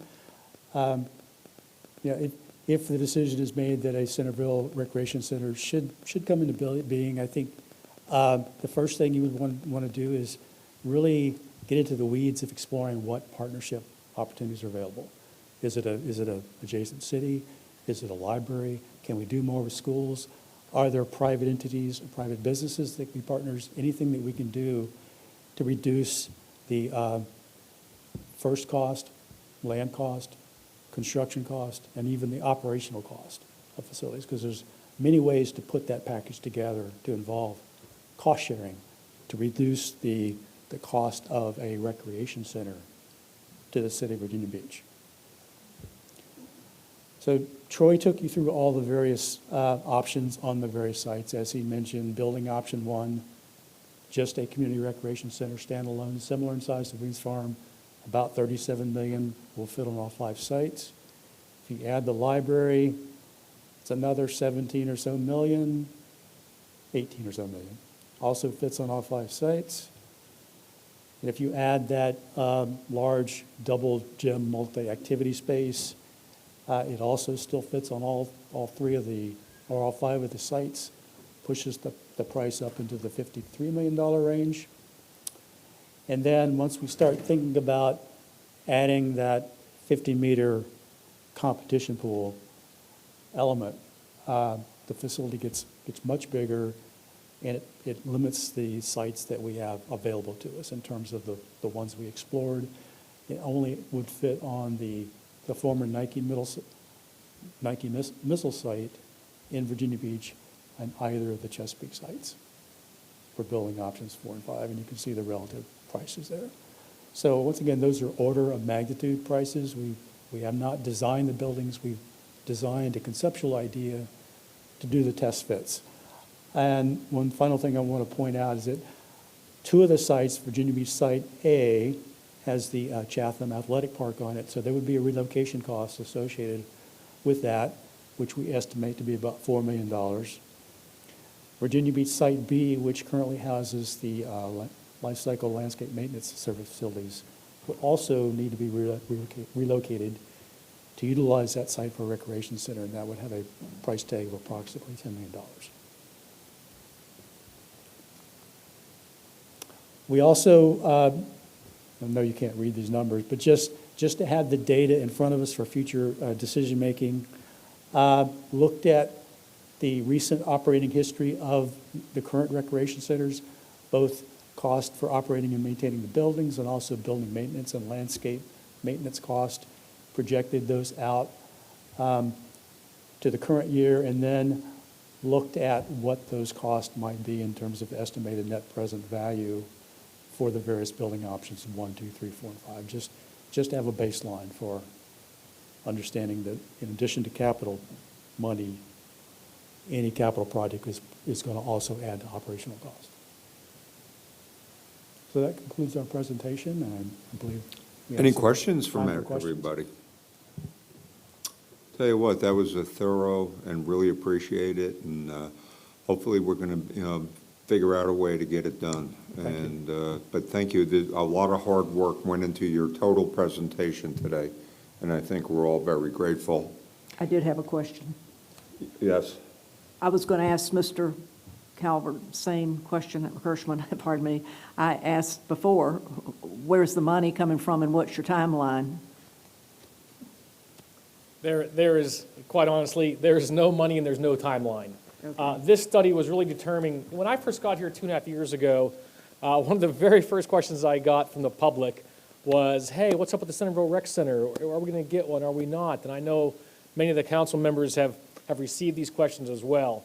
And so this study was intended to answer the question, A, could that area support a rec center? Does the population and the recreational demand, is it there to support it? And then B, if so, what are some of the options? Where could it go and how much would it cost? So it kind of answers those questions, but in terms of funding, that question has not been answered. So this is a question, again, for the city to determine in the upcoming years on whether they want to pursue this, and then where's the money going to come from? Mr. Jones. Michael, it was before you were here, but we had an agreement with the YMCA that they were going to have an Olympic pool with a cover on it at the Princess Anne site. What's the status of that? I don't know for sure, but the last I heard, this is just me talking to staff, I don't think they've determined whether they're going to cover it, but the last I heard was that the people that use that outdoor pool really like it being an outdoor pool. And they have been getting feedback from their users that perhaps it could stay that way. Now, in terms of what they're going to do for sure in the future, I have not heard from the YMCA or their board or their director on if they've made any decision on when or if to cover that outdoor pool. I guess my question is a little more forceful on that. And that is, we gave them the land for that building there with the understanding that they were going to give us an Olympic pool with a cover over it. And my question is, where's the status of that agreement? And, do they intend to do that or not? I can certainly look into it and get back to you. Thank you. Yep. Anybody else? Council Lady Wooten. So I know it goes without saying, we have to plan and strategize to find the funding, to find the right location. But I'd also like to mention as well that we definitely want to get the citizens' input, of course, which will be very important in determining, what's the best fit for them. When we look at that, we do look at potentially how long it takes to drive there, but also how long it takes to walk there. Because a lot of the service will be for our young people or young adults and teenagers who may not have transportation, and so they will have to walk to the facility. I know that I had talks with our previous city manager about funding, and we did talk about funding a targeted timeline. And I made notations of the information because I'm very serious about making sure that request comes to fruition for a rec center in the Centerville area, because they are underserved and they've waited for many, many years and are still waiting. And we do want to ensure equity across our city. And so I will be working with the city manager, because in our last budget, there's information here that shows that there's a $25.8 million amount for future funding for construction. And so I'm going to work with, our existing city manager, Mr. Duhaney, to kind of find out what that looks like. I know there have been some few changes there. But in my talks with our previous city manager, we did discuss funding. We did discuss a timeline. And so I'll continue to advocate and work on those previous conversations that I had to ensure that we do receive that Centerville Recreation Center. So thank you for all your work. I think the most important question has been answered. Is there a need in the Centerville district for a recreation center? And that has affirmatively been answered today. Yes, there is. So thank you. Okay, anyone else? Okay, thank you very much. A lot of hard work went into this, a lot of thought. Thank you. Okay, Mr. Duhaney. The next presentation will be by Director Friedman. He will detail a potential financial assistance offering from the City of Virginia Beach to VBCDC. This offering would help them achieve their vision and impact the community in terms of helping them build more affordable housing. This presentation was requested by Councilmember Berlucci and also Councilmember Moss. And it's my understanding that after this presentation, staff will present an ordinance for council's consideration to assist VBCDC. I'm sorry, Mayor and members of council, if you could please make sure you turn your microphones off after you finish speaking. Thank you. Thank you, Mr. Manager. Thanks for the opportunity to talk about this subject. As Mr. Duhaney stated, this was requested by Mr. Berlucci and Mr. Moss after a meeting to discuss this subject. And can we have the next slide, please? Maybe I've got this wrong. Okay, so just a little bit of background on VBCDC itself, just for memory refreshing. We created VBCDC to assist the city in achieving our goals for housing and neighborhood revitalization. It is a 501c3 nonprofit. You, as the council, appoints its board of directors, and VBCDC is listed as a component unit in the city's comprehensive annual financial report. They own and operate over 400 units of affordable rental housing. And as you'll recall, in 2019, the council asked the city auditor to review VBCDC's operations, and a lot of this report is based on that audit. I did consult with Mr. Ramias before I finalized this presentation. He has seen it. Important thing to know is that our department, with federal funds, has provided over $21 million to VBCDC over the time of its existence to support its acquisition, rehabilitation, and development of affordable housing. The line of credit, which is the subject of our discussion today, was highlighted in the auditor's report, and we'll talk more about that, but the line of credit was used to fund operations for several years. This is a chart showing the increase in the use of the line of credit for operations. In the auditor's report, it was about $1.5 million, but currently today the actual balance, and that's why we're talking about $1.8 million, is $1,765,000. It's important to point out that since the audit report and the resignation of the prior director, VBCDC has made very significant progress. There were 15 recommendations in the auditor's report. There are only 6 remaining outstanding, and as of March 2020, but even since March, more progress has been made. They've achieved an occupancy rate at or above 95% for quite a while now. They achieved an operating surplus when they closed out their FY 19-20 budget.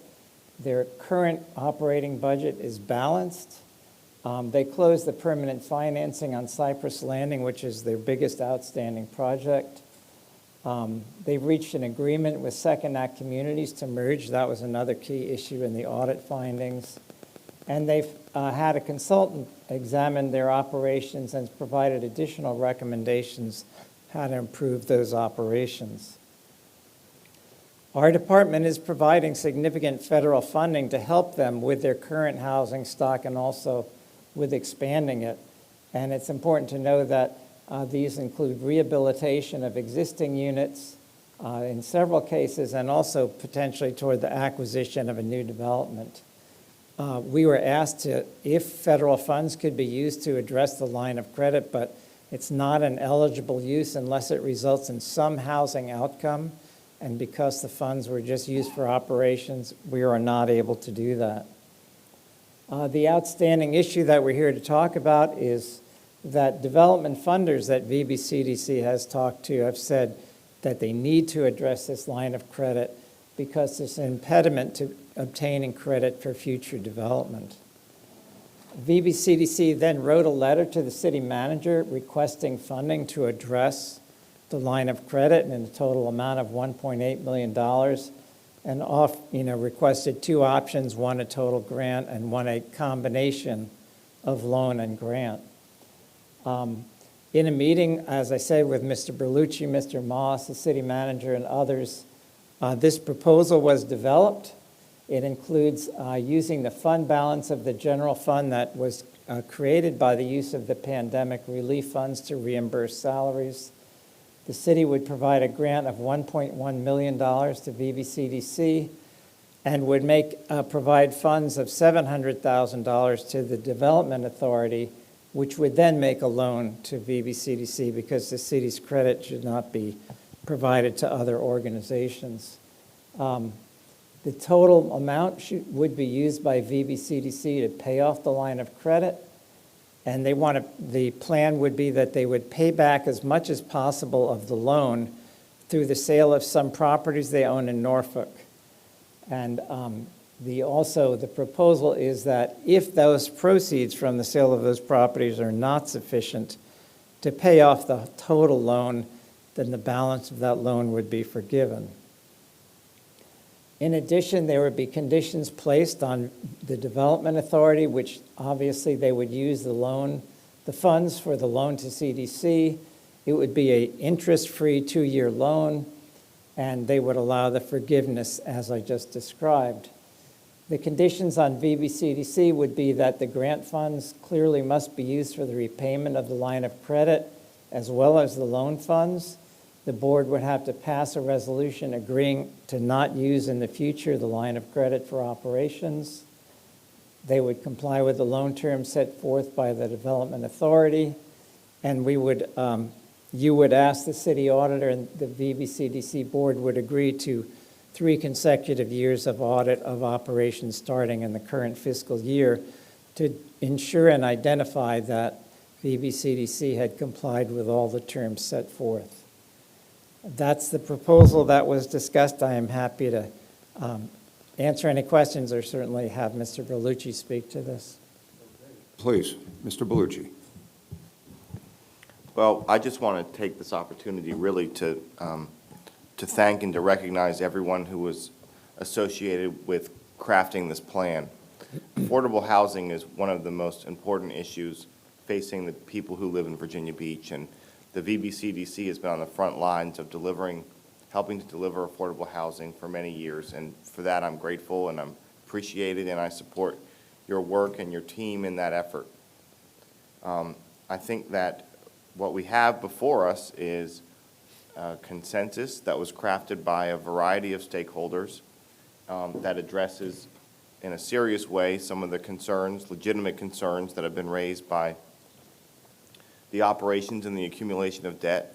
And I think that this action by council will really enable VBCDC to continue to deliver on their mission of supporting people who live in Virginia Beach. And for those reasons, I hope the council will support it. And I really want to just recognize the team from VBCDC who's here, Mr. Friedman, who's done extraordinary work on behalf of the city and on behalf of VBCDC, and especially to the Councilman Moss, who's not able to join us today, who was instrumental in shaping this agreement, and as well, Mr. Duhaney. So thank you all very much, and I hope you'll consider supporting this. Mr. Wood. Thank you, Mr. Mayor. And I just had a couple of questions, because I noted when I read this, it indicated that there was going to be a sale of assets in Norfolk, and with the, and I know there was always this issue with the second act and where they're investing out of the area. So with that merger, how many properties or assets are outside of the city of Virginia Beach now? I might have to ask Jessica to answer that question. I believe just Cypress Landing, is that correct, Jessica? Yes, so just those two, the three properties that are proposed to be sold and the recently opened Cypress Landing development in Chesapeake. Is the Cypress Landing one that can be sold as well?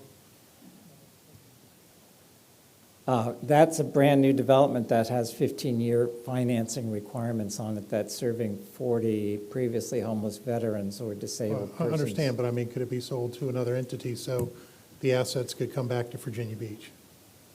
That's just a question that I think we need to address, and maybe don't need to answer it right now. Sure. And we'll address it through the council liaisons, but, you know, I'm encouraged to see that they've gotten rid of this whole second act issue that was the issue, and that they've addressed a lot of these other issues here, but I've got no problem with it. I would just like to see the CDC eventually just divest itself from everything outside of the city and focus all of its funding and efforts within the city. Thanks. Okay, anybody else at this point? Mr. Bellucci, oh, wait a minute, Mr. Jones, Mr. Tower, then Mr. Bellucci. First, let me compliment Mr. Bellucci and Mr. Moss for their work on this particular issue. But I do have a question about the property outside of the city that you're proposing to sell. What's the characteristics of that property? There are three, if Jessica could answer, she knows the details and I don't, would that be okay?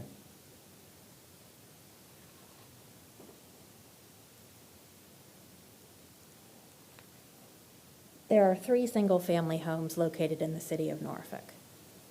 They're assessed probably around, 180 to 200,000 each.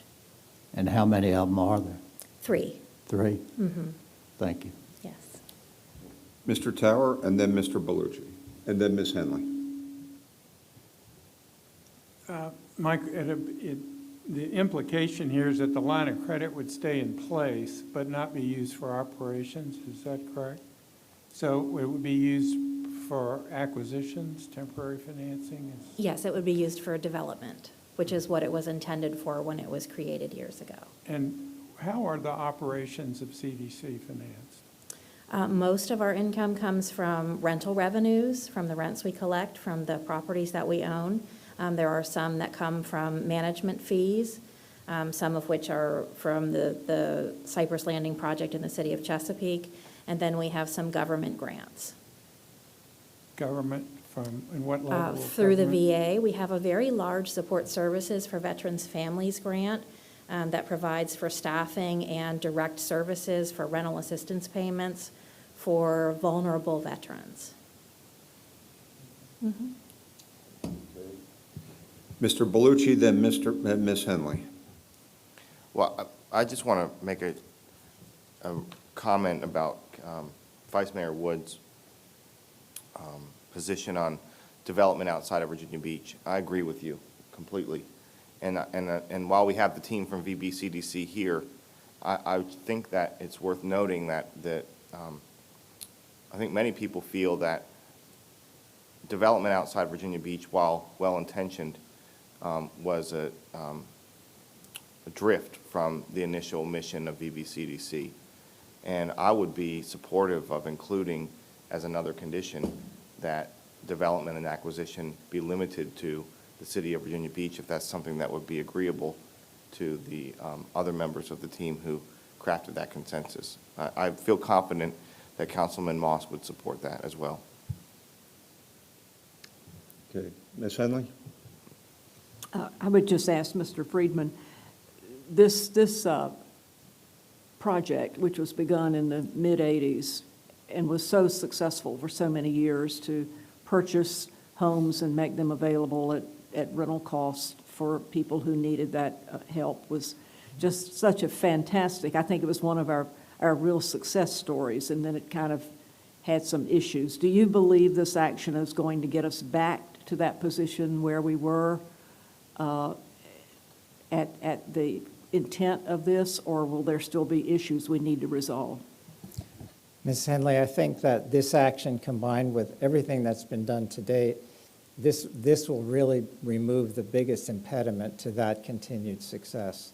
I think, as pointed out, before VBCDC can continue its development, especially even if it's just in Virginia Beach, this issue has to be addressed, and I have full confidence that they can continue to do the good work that they have been doing with this impediment removed.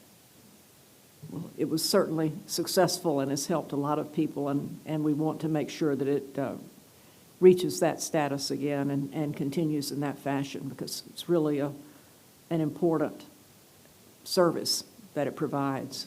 Yes, ma'am. Okay, anyone else? Okay, at this point, does anybody on council object to moving forward with this initiative? Yep, Mr. Wood. I would just say, using the conditions that Mr. Berlucci added, I completely agree with those. Okay, that would be part of it, moving forward. Okay, is there an understanding there, Mr. Friedman, with what Mr. Berlucci said in terms of? Yes, sir. Okay. Yes, sir. Okay, when I see you got direction to move forward with it, and thank you all of the members that are here and the internal auditor, and you know, this is a well-needed organization in these tough times. Thank you. Thank Appreciate you very it. much. Thank you. Hey, moving on, but let me ask council, given the fact that Mr. Moss and Mr. Rouse are not here today, would it be appropriate to defer the discussion at this point, or do you still want to have some discussion on it? I would, maybe just some preliminary comments, because I am sorry Mr. Moss is not here, and he did send, you know, a lengthy email with his discussion. And I know this is something that he has very much wanted us to do, and I think it's important that we do it. But one of the things that, you know, in repeating, and his emphasis is, you know, of course, in preparation for the possible referendum next year, and then another idea that he felt that we had given credence to at a former retreat. It's just my concern is that we need to really start all over on this, because it goes back to the change in our retreat formats, in that, you know, we're not now coming out with an action plan and priorities the way we did for so many years, but, you know, we talked about many things, but I'm not sure that we really came to a great conclusion, and I'm really concerned that, you know, that of this idea that we agreed to maybe do away with some of the funding mechanisms for stormwater and so forth. I really didn't take that away. I think, and that's probably been a problem with what we were doing with those retreats, is we probably all took away different things instead of coming out with an adopted action plan. And I think we need to go back to that. I'm concerned because there are so many things that we haven't been talking about for the last 6 months. You know, we've been really consumed with COVID and all the changes that have happened because of that. And we used an awful lot of time trying to clean up the STRs, and we haven't dealt with a lot of the issues that were out there. I guess we adopted the sea level rise plan in June, and I don't think we've had a single discussion about it since then, as critical as that is. We did have an update on the stormwater projects last week, but we haven't been dealing with these things, and it's going to be kind of hard to talk about budget issues at this point, you know, until we kind of get ourselves in better shape for talking about things. I sort of have mentioned in some emails that I feel rather uninformed, and more than I've felt in 30-some years, because we really aren't as together as we need to be. So this discussion about budget is very important, but we're going to need to come to some way of addressing these things a little bit better than we have been doing, and going back to determining really what our action plan is and what we want to accomplish. I'm not sure we know that as well as we should before we're going into a budget discussion. So I really hope we have this discussion, but I hope we can also have some other good discussions of the council to get us into that position. I would, you know, we've been 100 days with a new city manager. I'd kind of like to have a presentation by him of how he sees the city and what his ideas are going forward. And I mentioned last week, I've got a great concern that we're getting ready to take a Christmas holiday December 8th. I think we've taken a lot of days off and we've lost a lot of time, and I sure hope we don't take a month break for Christmas. I think we need to be on the job December 15th. I don't think we need an early holiday. I'm just really concerned going forward that I don't feel as prepared as I need to be in going forward. And I just really had to, and I guess we're going to have to make an appropriation for the $300,000 for the holiday, if you want to address that. But I think council has lost some time in talking, and I think we don't need to lose any more time in talking. And I was really looking forward to this discussion because I want to know what's on everybody else's mind. So I certainly agree to putting it off until Mr. Moss is here, but I hope we don't put it off much longer because I think we put a lot of things off now and we need to get back to work. And, Ms. Henley, if I can, respectfully address your concerns. And it's not an excuse, it's a fact that COVID really hit us and put us into a state of uncertainty. And, let me put it this way, Kevin, we originally had a budget ready to go, but that had to go to the wayside and we had to reconstruct it. Absolutely. And at the time, our revenues were uncertain and we were expending and a lot of businesses were hurting. And so we were trying to balance and, try to help out restaurants and businesses and everything. So we were in uncharted waters at the time. And at the time also, we had the short-term rental debacle that we've been going through for years. And the other thing is too, with the mishap that happened with the advertising, we had to do a number of joint meetings with the Planning Commission to backtrack and make a lot of the decisions that we did legal. And, but once again, as we go forward, and Mr. Dehaney, did we set a firm date on the retreat?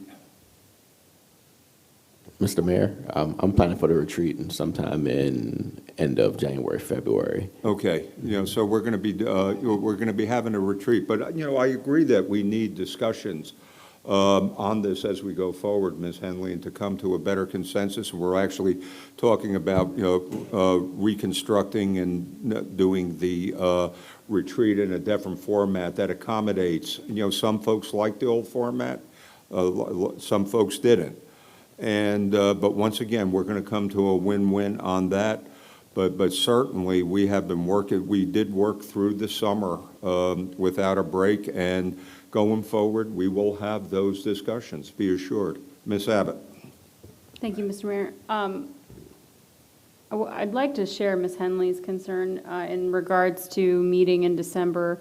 Perhaps if we don't want to have a formal meeting, maybe on the 15th we could or whatever Tuesday falls after the 8th, have some kind of initial retreat. I do feel, with all due respect, Mr. City Manager, having a retreat come late January, early February, we will be under the gun with the budget. And I know that's been a frequent topic of discussion with this body, is that we don't feel we've adequately prepared or had enough more discussion, mostly by the time the budget cycle kicks in. And February is when we really start to get into the thick of it. So I would suggest that to potentially appease the council members that feel we need to be meeting later through December, maybe we could have some dedicated time where we're only discussing the budget and not compiling it with all the other things that we're dealing with in the city. Is anybody averse to have a workshop type, get, discussion on, budget items on December 15th?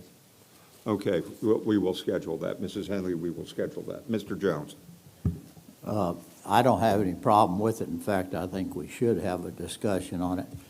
I think we have a unique opportunity here in that we have a new city manager who I hope is taking a look from a different perspective and a new perspective and from an outsider's perspective as to what he thinks we ought to be looking at in terms of major projects and so forth.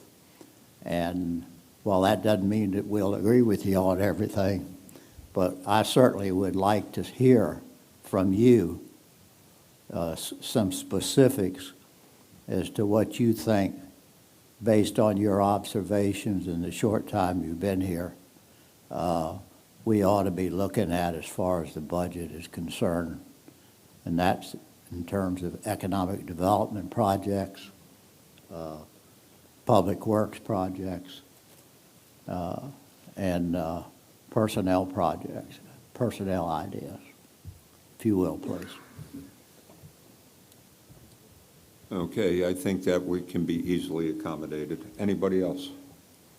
Yeah, Mr. Tower. I hate to keep Kevin standing there waiting, but it really is directed at him too. Just for my edification, help me when we start talking about the 21-22 budget, and I understand what the normal process is, can you put in context for me how we finish out the 2021 budget? Because, I'm hearing from people who are looking at spending issues that they think they know, but that really affect the current year's budget. And, do we have a firm plan as to when and we're going to deal with I know when we get every month we have a better idea of what our revenues are. Is there a magic time here? How does that fit in, if I could ask? So, Councilmember, the plan and the goal and the thinking is that come January timeframe, about halfway through the fiscal year, we'll have a better sense of where we are in some of our revenue projections, and we'll have a better idea of how we're comparing to our operating budget. You're correct that we are seeing some of them that come in on a monthly basis, hotel, meals, general sales. We're starting to see those, and we're able to look at those. But our big revenues, real estate, personal property, we won't have a sense on how those are performing until later in the year. So just like City Council and majority of everybody else, we're anxious also to get to that January timeframe so we can get a sense of how we're actually doing and preparing.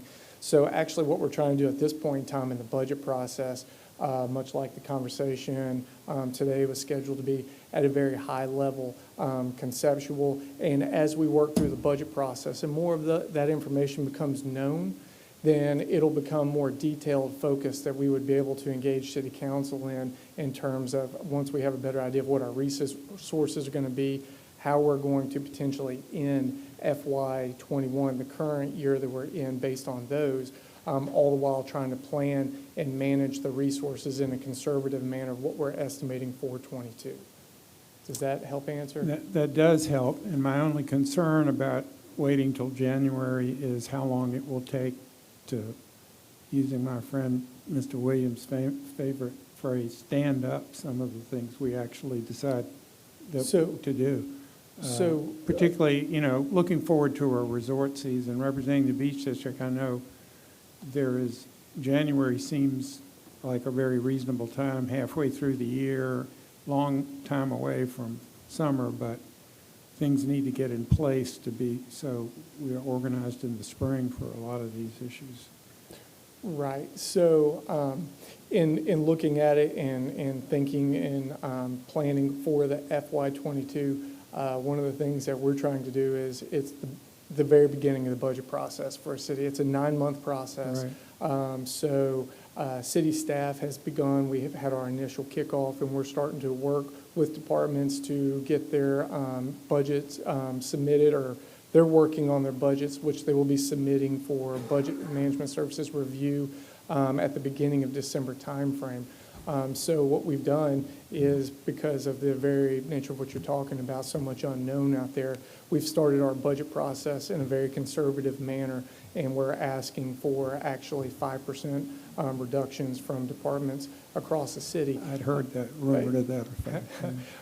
With the idea of we need to have that flexibility. Should revenues not perform at that point in time or start declining more than what we were thinking that they were going to, we would have that flexibility and have reductions in place, as opposed to then going back and saying, well, now we need to cut somewhere. We could be more strategic. Well, that's all great, and I'm asking you, I know, questions that aren't easy to answer, but you've given me the best answer. What I need is when is the rubber going to meet the road in terms of trying to finish out the 2021 budget for spending in the winter and spring season. But that helps me with that.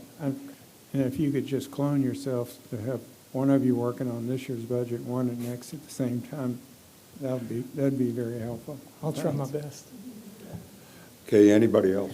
Ms. Henley? Well, to say we're not going to kind of do things until the end of January, that's 3 more months of flopping around, which is what I kind of feel like we're doing. If we spend December 8th at least talking, maybe that'll give us some direction, but by the end of January or into February, if that's when we have a retreat, that's kind of too late to get into this year's budget or the next year's budget too much, because you're wrapping it up by then to get it presented to the council by March. I just keep feeling like we're losing time, and maybe it's my impatience, but I just don't like feeling there's lack of direction, and I just feel a lack of direction. And somehow we've got to get the ship back on track, sort of like the CDC. We did have a lot of things that have complicated this year, and we've got to get it back on track as soon as we possibly can, or it's going to be a lot harder to get it back on track. That's my comment. Anybody else? Yeah, Mr. Dehaney. So I'm here on December 15th for a retreat to talk specifically about the budget. The question as it relates to the facilitator, there was a split amongst the body from my one-on-one meetings in terms of who to use as a facilitator. If we were to use a new facilitator, we probably won't be able to get one on board for December. So are we amenable to continuing with the previous facilitator that we've used for December 15th just to get us going? Mr. Mayor? Yes. I don't think we need a facilitator. I think this should be a conversation about what you think, because I agree with Mr. Jones. We haven't heard what our new city manager thinks, and we haven't had a presentation. So I don't see why you couldn't effectively act as our facilitator, and I think we need to be talking. Ms. Henley is correct. We need to be talking about how we come through into the new year as strong as possible. So I think it should be really about what this group wants to do. That was going to be my recommendation, but I think, talking to Mr. Dehaney, that would be good. Mr. Wood and then Mr. Bellucci. I think we're talking about two different things. I don't think we need a facilitator in December, but I think we absolutely need a facilitator for a 2-day retreat. And when I had my one-on-one conversation with Mr. Dehaney about that, I asked if had experience of a facilitator that they used in various entities and organizations he's been with, because, yeah, I know there's been people that don't like the one and don't like the other, but we really need to get a better work product out of a retreat. And I think, as Ms. Abbott said, with respect to the budget, Mr. Dehaney can facilitate that. We can get a lot of information from him.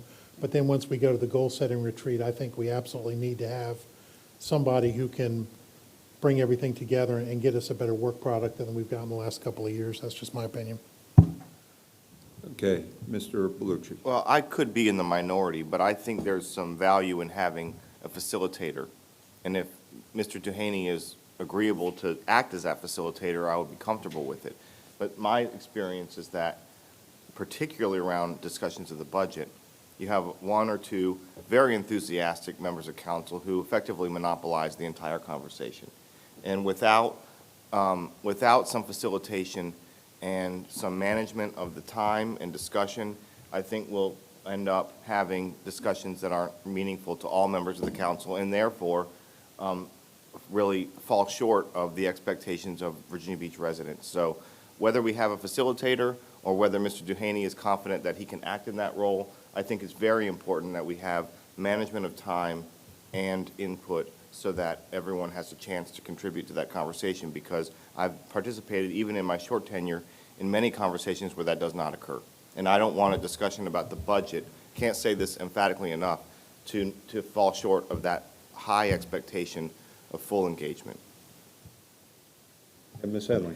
Well, I too say, I think we do need a facilitator, and we need one who's got a hard line, because we need to come out with a work product, an action plan, and we need to know what our priorities are, and the staff needs to know what our priorities are, and we need to know what each other thinks, and that's what we have been missing so much. And I think we've got to have an action plan when we leave that retreat, and a known action plan, because I think we've about exhausted the last one that we got. The last time we had a retreat like that was, over 2 years ago now, so I think it's critical. I'll tell you what, I think the compromise here, is to have the December meeting with Mr. Dehaney, just giving his vision and interaction among ourselves, and then concurrently, we'll make a decision as a body about who we would want as a effective facilitator. I think the fact that we're split in ways on the old ways and the new ways, maybe another option might be on the table. So I think, that being said, I think that's the direction we'll, going Bobby. forward. Bobby? Yes, okay. Ms. Wilson and then Ms. Wooten. I don't think we can wait till December to start lining up the facilitator for 2021. Yeah, we can do that. And I think Jim's really onto something about, Mr. Dehaney's got the whole new group of contacts. I agree with Barbara and Jim that we need a results-oriented workshop and retreat. So when we walk out, we know what our goals and what our mission is, and more than us, the staff knows what the direction, and I don't feel like that we've gotten that in the last 2 years.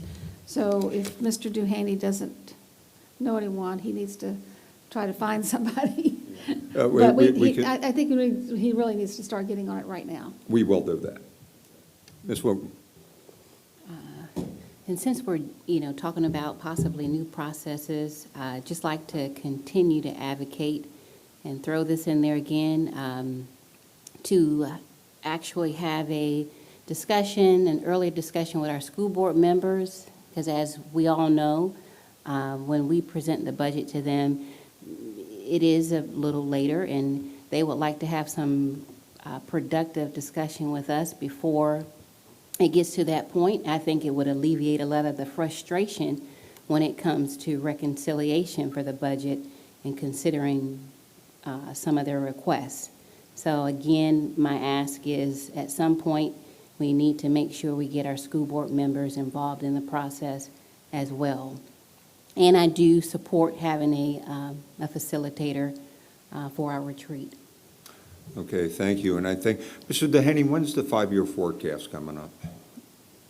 November 17th is when the Okay. 5-year forecast. You know, maybe during the five-year forecast, we might be able to expand on that a little bit more at that time to have that facilitated discussion, and then maybe, if necessary, have further discussions.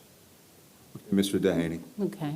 Okay, and I'm gonna try to restate what I think I heard, right? What I think I heard is that from the last series of conversations was that we want to do a whole retreat in December 15th, or we just want to do it. Just a kind of expanded workshop with you kind of facilitating it, your views on the budget and interactive council discussion. Okay, so an expanded December 15th conversation on the budget, facilitated or not facilitated, but basically in a way that gives everybody the ability to give input on the projected path forward, and I will use the budget as that way to kind of roll out a possible vision of where I think I want to go for your all feedback and input to determine what we ultimately end up presenting to the body in February, March. And we still want a regular retreat, like the typical normal time in February as well. Right, and then to work on a facilitator that, represents the diverse interests of the council. Okay. Okay. And that was ultimately the goal of what we were trying to do today, but we can definitely put that off to December. Basically what I was trying to do today was kind of give council the general direction where I think I want to bring the budget towards, and then get a sense of your preliminary feedback on that. But we can probably. Do you want to do that a little bit? We can, I'm taking the guidance now, we can beef it up and add more to it because there are some things in there that I'm hearing from the body today that was not included in this, and we can just probably spend 4 or 5 hours on December 15th or December 8th, depending on how the calendar goes, to really sit down and discuss it and get the feedback, which I think we all want as well. So I think staff is definitely on that page, because I think everybody gets a general sense that with COVID-19 and with everything that's been going on because of the short-term rentals, we haven't really sat down and gotten a general sense of where we want to take the city. And I feel that's been absence as well, not because of ill intent on my part or your all parts, but just because of the current 2020 situation that we're in. So I think we're all eagerly looking forward to kind of have that conversation. So thanks. Okay, thank you. And let me also address a point that was brought up about the decision that was, the items that went into the decision about granting a holiday on Election Day to the employees. First of all, I know that there are budget implications like that from an operational point of view, but from a practical point of view, I was approached by several council members and some others about the feasibility of doing this. And in discussion with the vice mayor and the city manager, we do have, in fact, a unique year going on. We have a very unique election going on that is going to be of a high interest and energy and emotion. And we just thought in the practicality and listening to some of my other fellow council members, and I know that there are financial costs to this, but given the uniqueness of the year, we thought it might be in everybody's interest. We don't want to have the perception that we're doing anything to obscure anybody's access. And, it's been a tough year and a half for a lot of people, so that kind of went into the decision process. Okay? Ms. Henley. I would just say, since we were meeting today, it would have been awfully good if that had been a topic of discussion here, so it could have been a discussion that we could have all had and all had some input in. But we do have to allocate $300,000, don't we? Doesn't that have to come by an appropriation? Councilmember Henley, I'm not sure. It could be something that we can manage within the current appropriations at this time. Okay.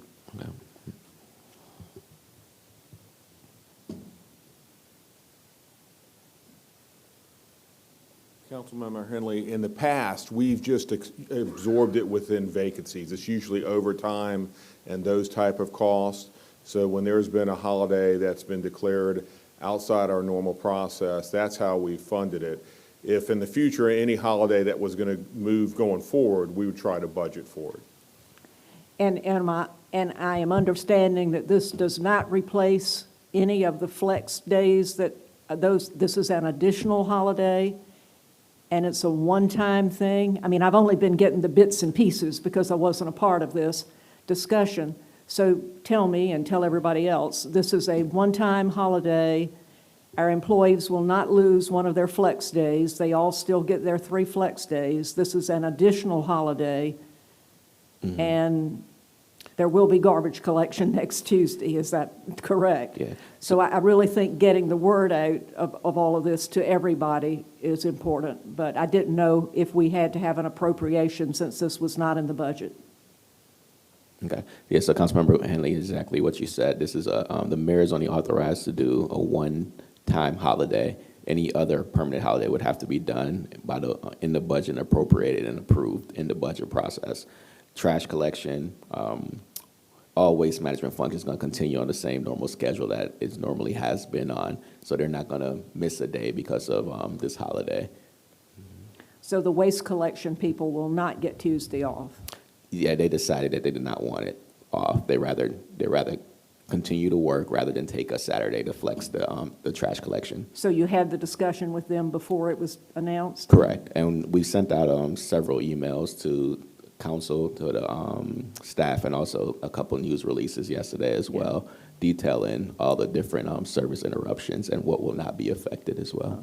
Okay. Well, I guess when you sent that email asking that, I didn't get it, so I didn't know.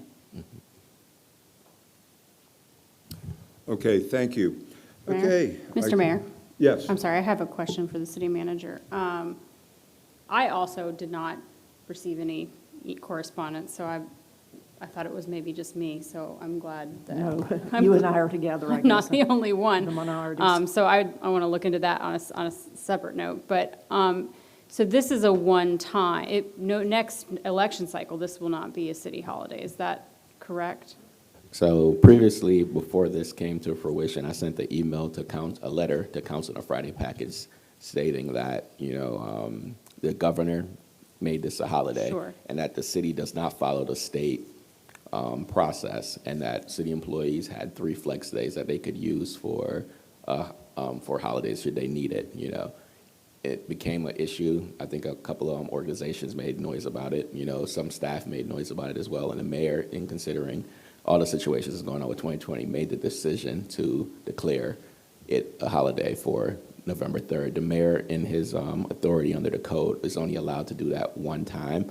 So it will not continue in the next year unless sometime next year there was an election and if the mayor decided to take that action again. Okay.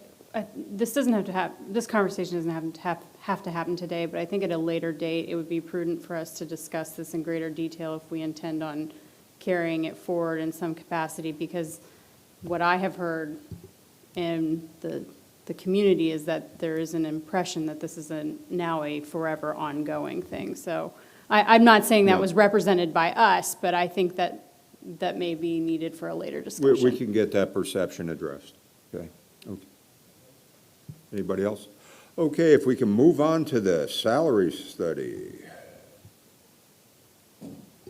And this basically is, we brought this to your council's attention last week, that we have a desire to possibly do a market salary survey. I don't think there's one that's been done since 2011, and it would help us inform our decision-making as we move forward in the future budget. And then also, there's a resolution that governs how we go about these market salary surveys, that we've achieved some of the requirements of it, but also would like to get some greater flexibility in terms of how a salary survey would be implemented should council authorize us to move forward. Well, thank you.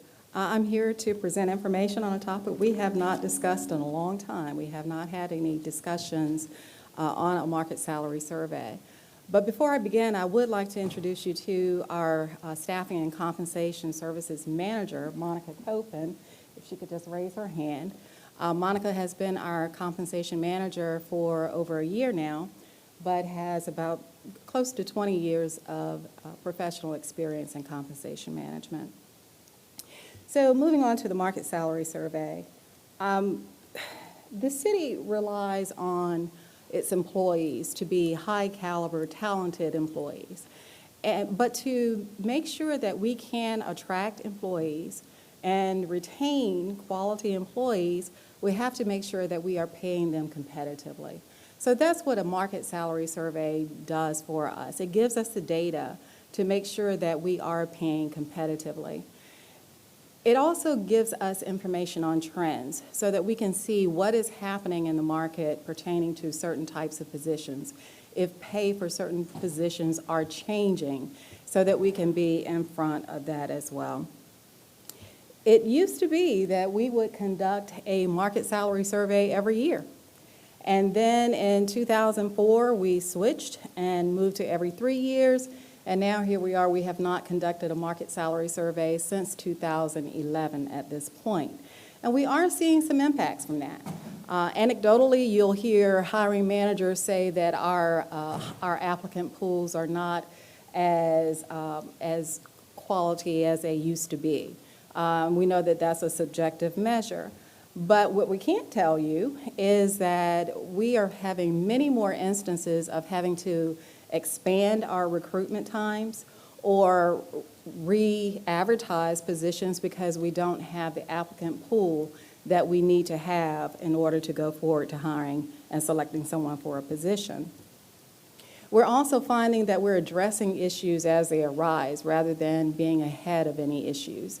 So an example of that would be commercial driver's license, the CDLs.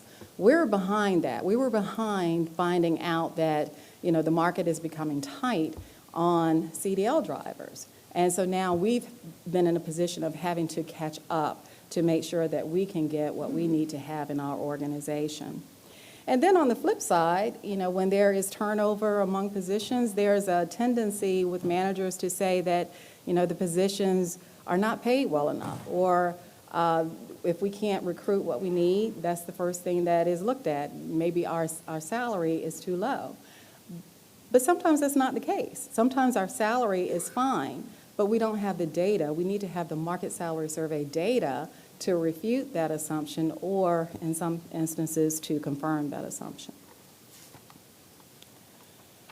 We did originally have funding in the FY21 budget, but it went by the wayside along with a lot of other things because of the pandemic.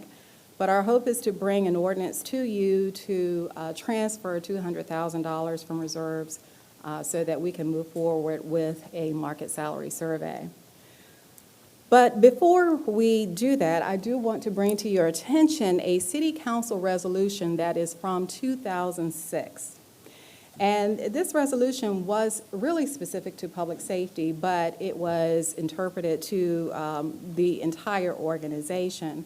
And it was really designed to help with retention and to make sure that we did not cause any future or any additional salary compression.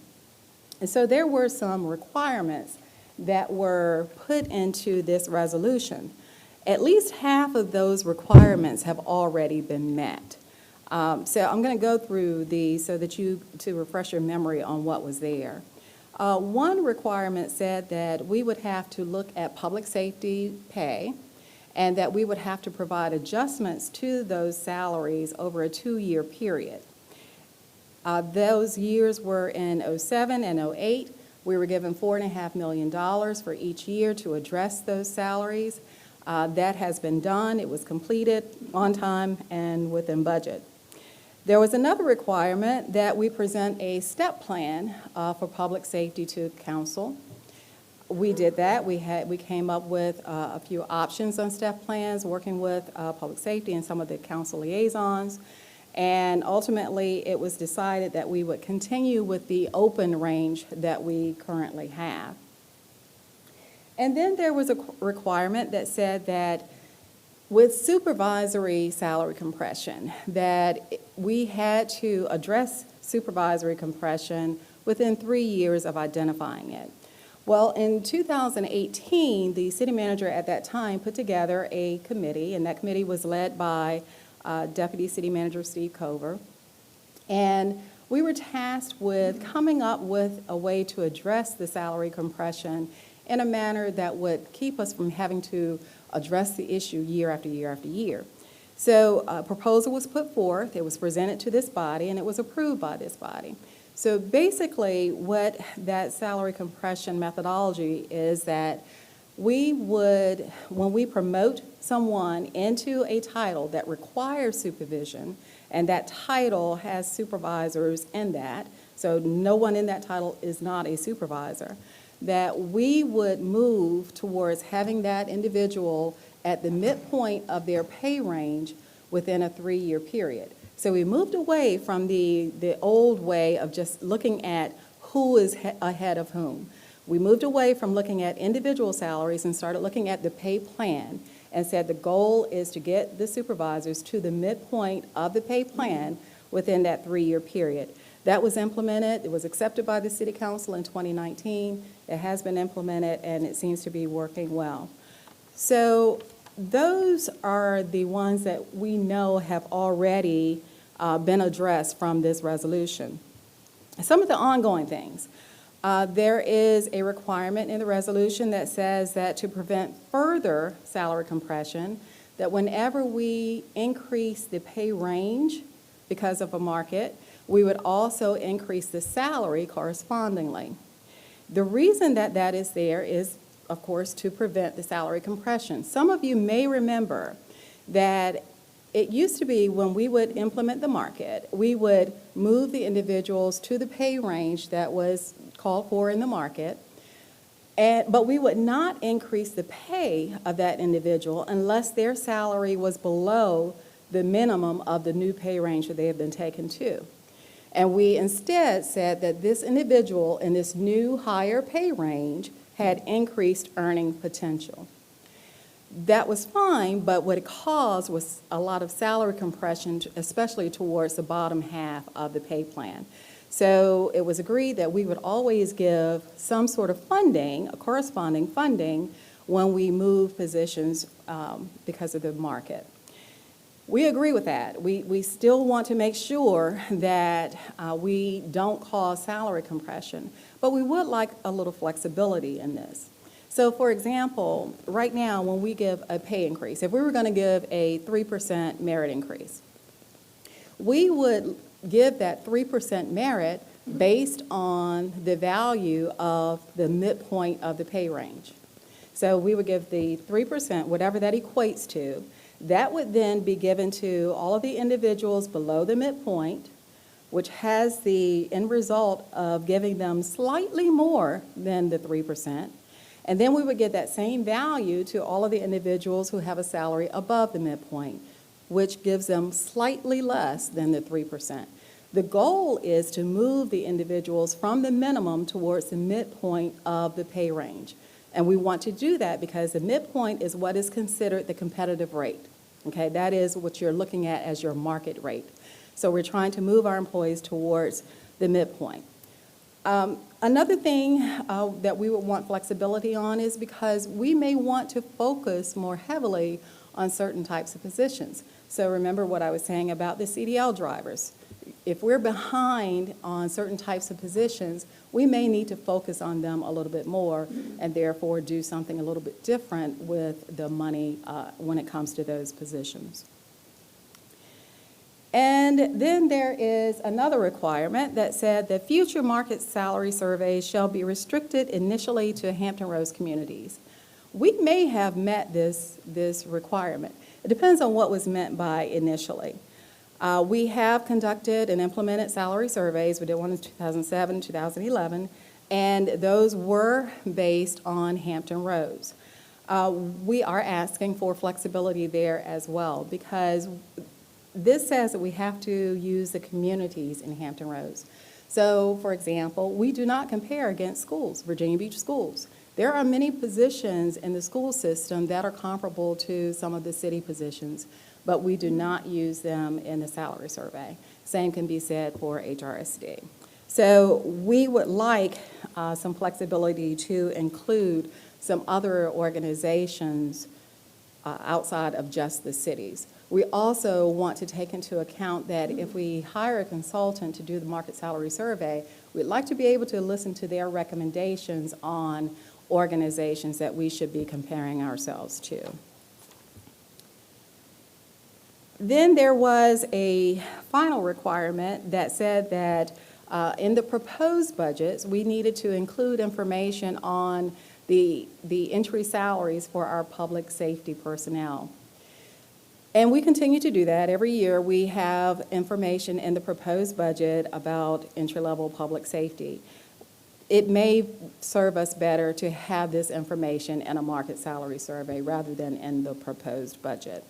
So our proposal to you is that we replace the 2006 resolution with something that gives us more flexibility in implementing the salary components, just as I've described, that we allow some organizations within Hampton Roads to be included that we now exclude, and that we provide some flexibility based on the recommendations from the survey consultant.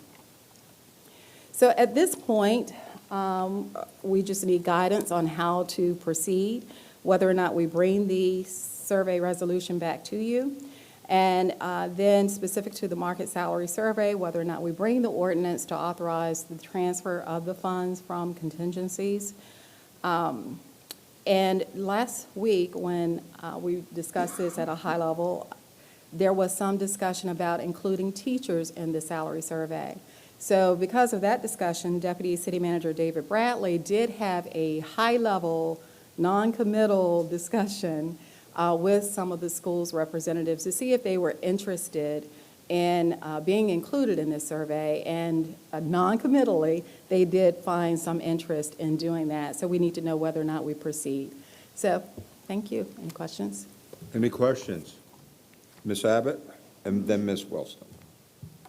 Thank you. I have a question about how we procure the study. How do we determine what firm will be completing it and the estimated cost of it?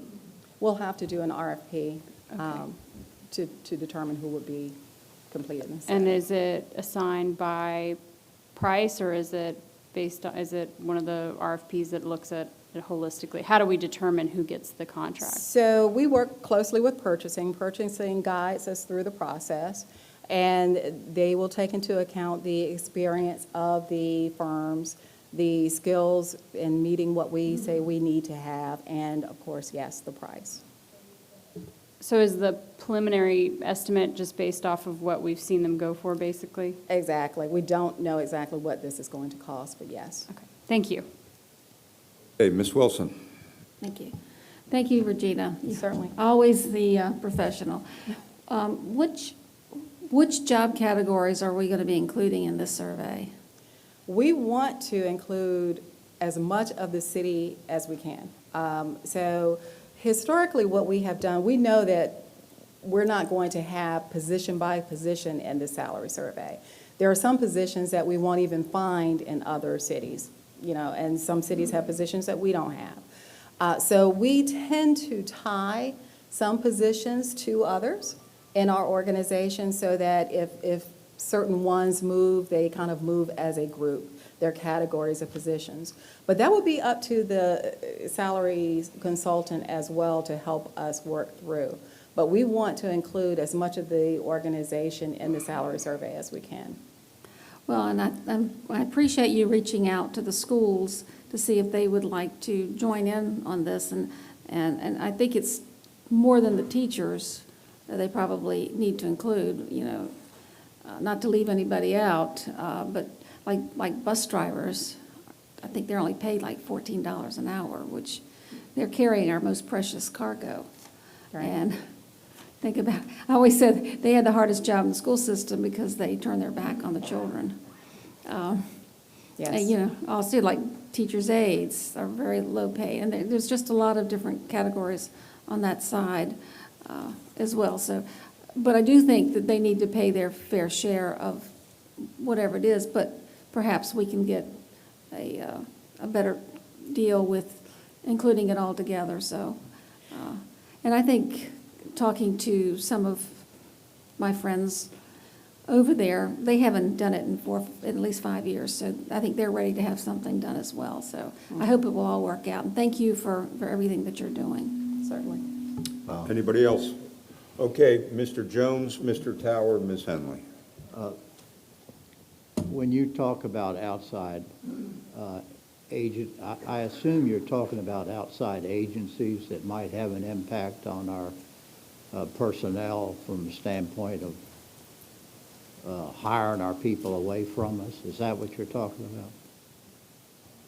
So to make sure I understand your question, what we're proposing is a consultant that would totally unrelated to anything else that we do as an organization to come in and provide us with a survey, something that is not off the shelf, something that they do specifically for us, and provide information on where we have pay deficiencies, where we need to possibly increase positions, what other types of changes we need to make. So that's what we would be putting out on an RFP to have brought into our organization to complete that study for us. Regina, I think what Mr. Jones was asking for was, yes, to your point, we're looking at outside, sometimes non-traditional city components. For example, there have been examples where certain police officers would not go to another city but may go for the airport authority or something like that as well. So we'd like to include those organizations in any kind of salary survey to make sure that if we are making any changes that we're competitive with those salaries as well, because they're also competing against us as well. Yeah, that was my point, exactly. And I think it's important that we have that information. Yes, and that's the beauty, and that's one of the restrictions we have on us right now with the resolution, is that we have not been able to do that, and we want to be able to include those, yes. Yep. Mr. Tower, then Ms. Henley, and then Ms. Abbott. Thank you, Ms. Hilliard. Mr. Moss is not here, so I thought, well, only be a faint echo of his presentation. If he were, I'm sure he would want to ask about a couple of things. One is, I know he's concerned about making sure that the information we get includes total compensation, not just salary, I guess, or not just pay. Is that a problem in any way in terms of what we tell our market survey we want? So this is what I propose that we do. I think we have to write the RFP in a way that gives us options. So if we are asking for a salary survey, a pure salary survey, and let's say we're saying a salary survey that is for city positions, we would need to have a price for that. If we want to include teachers or other positions in the school system, we would need an added cost for that. And then if we wanted to not just have it based on salary, but on total compensation, then we need to know what that cost is. Because right now, we don't know. Okay. So we would that. give that, we would get those, we get the pricing for that in any Yes. event. And would it work the same way if we asked to have comparable private industry positions, those that match up with at least enough of our staff so it makes sense to do that? Would we get some pricing on that as well? Yes, as much as they are able to get for our positions. I will say that it is a little bit more difficult to get private sector information, but that would be one of the beauties of using a consultant, is that they may be able to get that information more readily than we could. Yeah, I mean, I think it all depends on the position. Some are published pretty regularly. Right. I mean, I know in my former industry, the legal industry, it's not too hard to find out what paralegals and lawyers are making. You Right. can get you don't even have to buy the survey, it gets published. But anyway, those are two things that I also would like to make sure we at least have the option of knowing Certainly. what's available at what price. Okay. Thank you. Okay, Ms. Henley, then Ms. Abbott. How long will a survey of this take? And, I mean, if you're just now developing the RFP, I'm thinking it's going to be a while before we get the results. And I think one of the concerns Mr. Moss said, too, is are we prepared for these results, and how would we act on them? Yes, our hope, and we won't know until we go out on the street, our hope is that we will have data back before the end of this fiscal year, so before the end of June. We'll have data, and hopefully far more in advance than that, so that we can, make some plans. If we put the RFP on the street and have an answer on the RFP the end of the year or January, the consultant would then start, they will give us some estimate as to how long they think it's going to take them to conduct the salary survey. And we would, just go from there. And that actually can be part of the criteria that was being asked about earlier is, are they ready to start on the survey, or is this something that they would only be able to start after 3 months or whatever? That would be part of our decision-making as well. Thank you. To tie into Mr. Moss and Mr. Towers' point on the total compensation, is this an appropriate avenue as well to look at alternative compensation to see what other municipalities and even private sector are doing we've had discussions in the past about what jobs could have different types of let's call them more modern benefits that are less dependent on a larger salary, but more reflective of flexibility or even becoming an independent contractor. Is this an avenue that we could ask that consultant to also look in and see if, are there any best practices happening around where we're seeing a municipality outsource a particular department in an independent contractor way, or maybe have a lower salary option, but they have really great paid sick leave or something like that? Because that's something we've discussed often, and we've really never pushed it any further than just this thought that's kind of floated around in conversation. It could be. It really, that is something we could ask that they be on the lookout for, or some ideas. It wouldn't be a formal study, so to speak, but we could ask for them to be taking into account some ideas that we can bring into our organization. I will say that we have done some modernization of our benefits, especially with the maternity leave and changing our sick leave, our annual leave and sick leave. So some of that has been done, and even though it's pretty common to have these things in the private sector, it's not as common to have them in public sector. So I hear you. So we could ask that consultant or in the RFP to just be on the lookout. I don't think it would be an actual study, but they may be able to bring us some ideas from that. Just to add to that, Mr. City Manager, at some point, I think we should probably have a second conversation about, especially now with COVID and COVID recovery, the gig economy will probably become a very big, it could potentially be a big opportunity for city services and that sort of thing. So I'd be interested in having that discussion further. And I do really want to emphasize, I think, the importance of capturing what those added benefits really mean for our compensation plan so that we can be transparent in that way. So thank you very much. Okay, anyone else? Okay, yeah, Mr. Dehaney.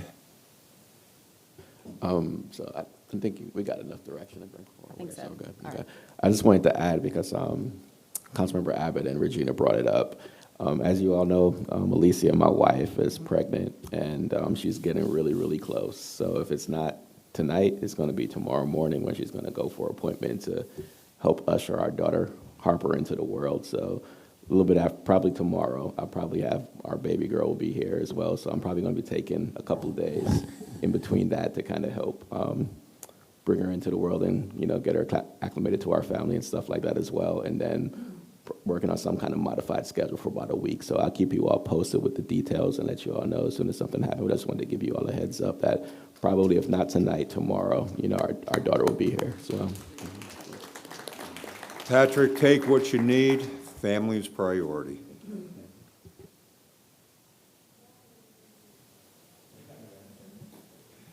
All right, and then City Council discussion, enhanced public engagement for land use application. Yes, I asked for some time because actually we need some guidance. You remember a few weeks ago, the mayor asked Mr. Rouse and me to look at or head up a looking at of redevelopment and infill issues. And we kind of need some direction and so forth as to really what you expect. I think this came about because we've had several issues that have involved redevelopment and infill, and we've got quite a few kind of in the pipeline to come. and to try to help with this process is what we think we were to look at.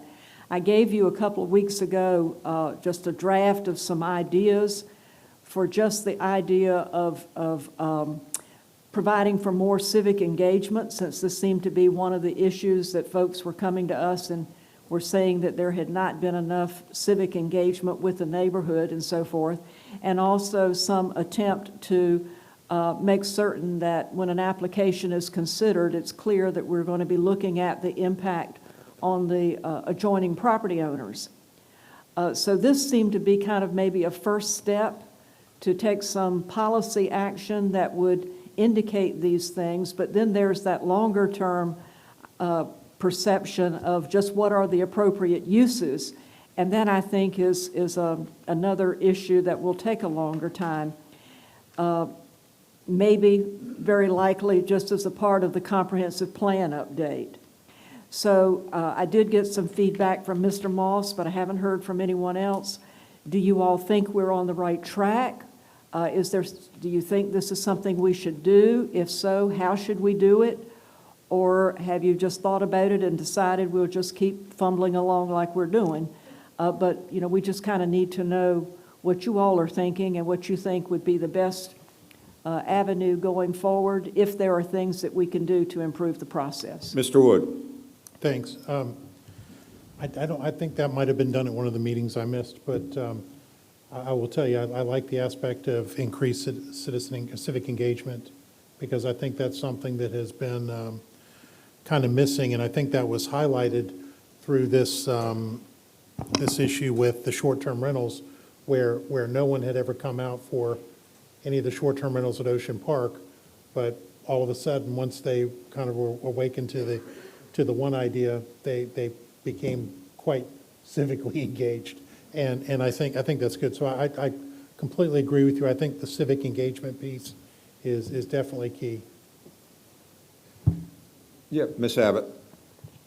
Well, I'd like to thank Councilwoman Henley and Councilman Rouse for their work. I thought it was a great recommendation.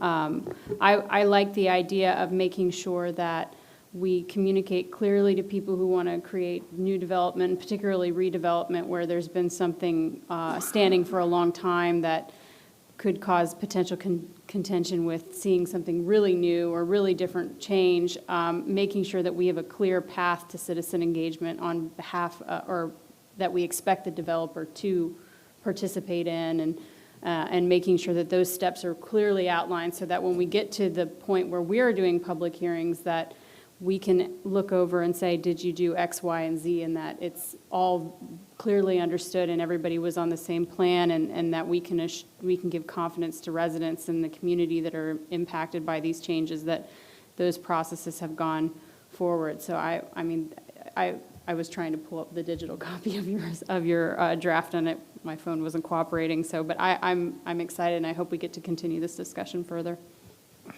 Okay, anybody else?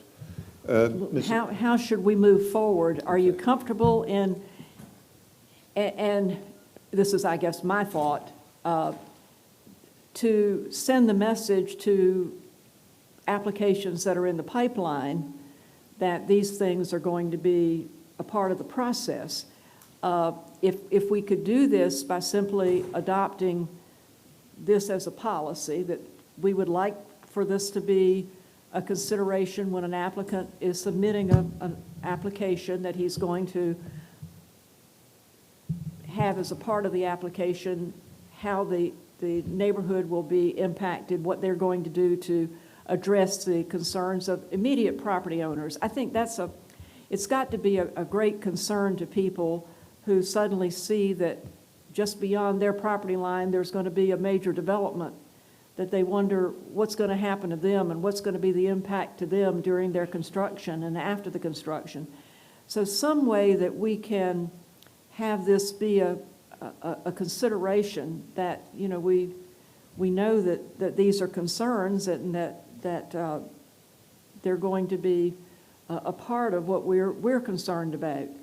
And then also the civic engagement because, you know, we've been hearing people come and say, well, we need some more time. We haven't had a chance to talk with the developer. We well, and I know the developers are concerned that we're going to put in some new requirements that are going to lengthen the process and are going to cause it to be more difficult. But it seems to me that these things can make it easier. Because if we know, if all of this is kind of a part of it before it gets to the Planning Commission and the council, then we're not sitting here wondering what in the world we're going to do with this. So I hope this can be a very positive thing that can be a win-win for everybody, a win for the developer because it's going to smooth out this process and help it go a little easier, a win for the neighborhood because they're going to know what's happening and are going to have input and are going to be able to get their questions answered and maybe some of their suggestions adopted, and then a win for the city because, you know, we, with all of this process, wind up getting new infrastructure and that kind of thing, and certainly a win for us if it can be a little smoother by the time it gets to this point. So I was thinking that if we simply adopted these things as a policy, then that just says, okay, this is what we're going to be doing. I know that we need to eventually maybe get it into ordinances, but I think it's too soon. We don't know what we want the ordinances to be.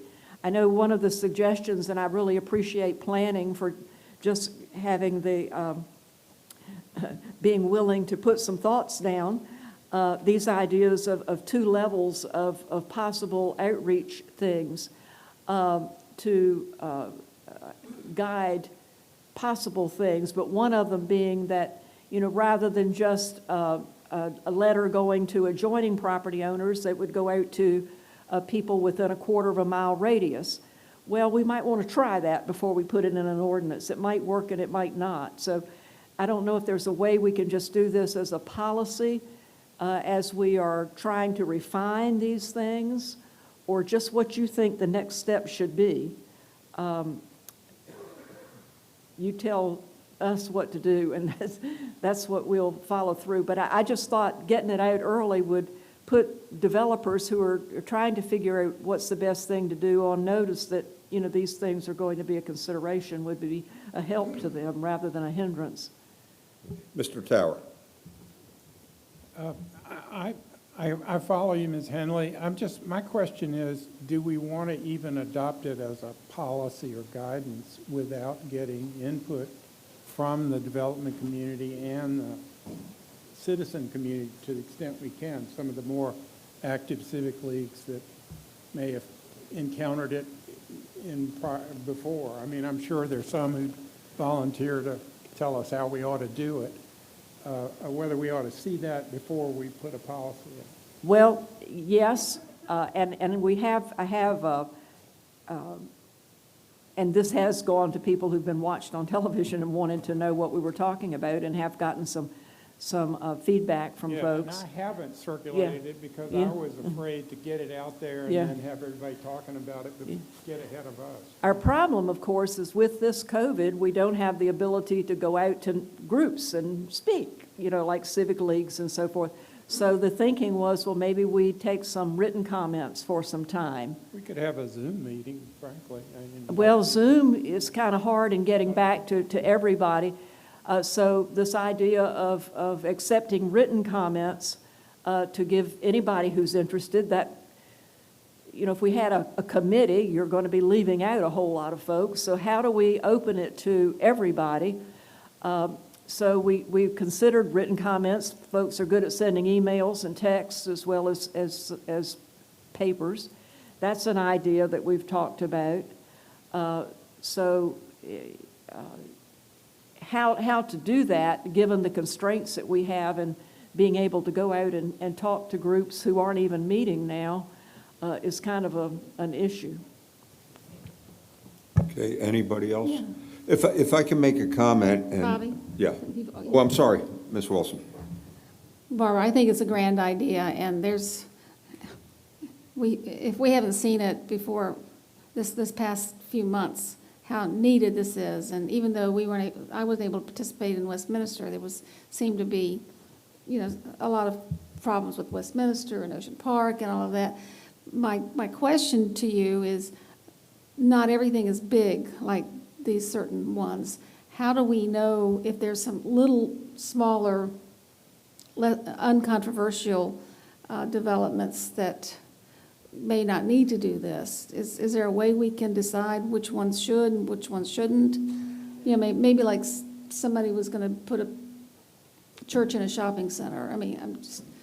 Well, in this, that the planning department did kind of come up with some potential guidelines, procedures. They suggested properties that exceeded 3 acres. I mean, we could pick anything, and then some uses that might require this, whereas others may not. And I think that's an important part that, point that we kind of need to come to grips with. What would require this process and what wouldn't. But, additional civic engagement is good for everybody. So I don't know, where we draw a line. Right, I agree that, it is good for everyone. And anyway, I was just wondering if there might be some things, and maybe that spells it out, that some may not really need it and others need it more than ever. So, no, I thank you and Councilman Rouse for going all this effort, and we need to do better than we are. Mr. Wood? I would say that, and I haven't actually seen that document, so I'd like to get that sent to me if I could.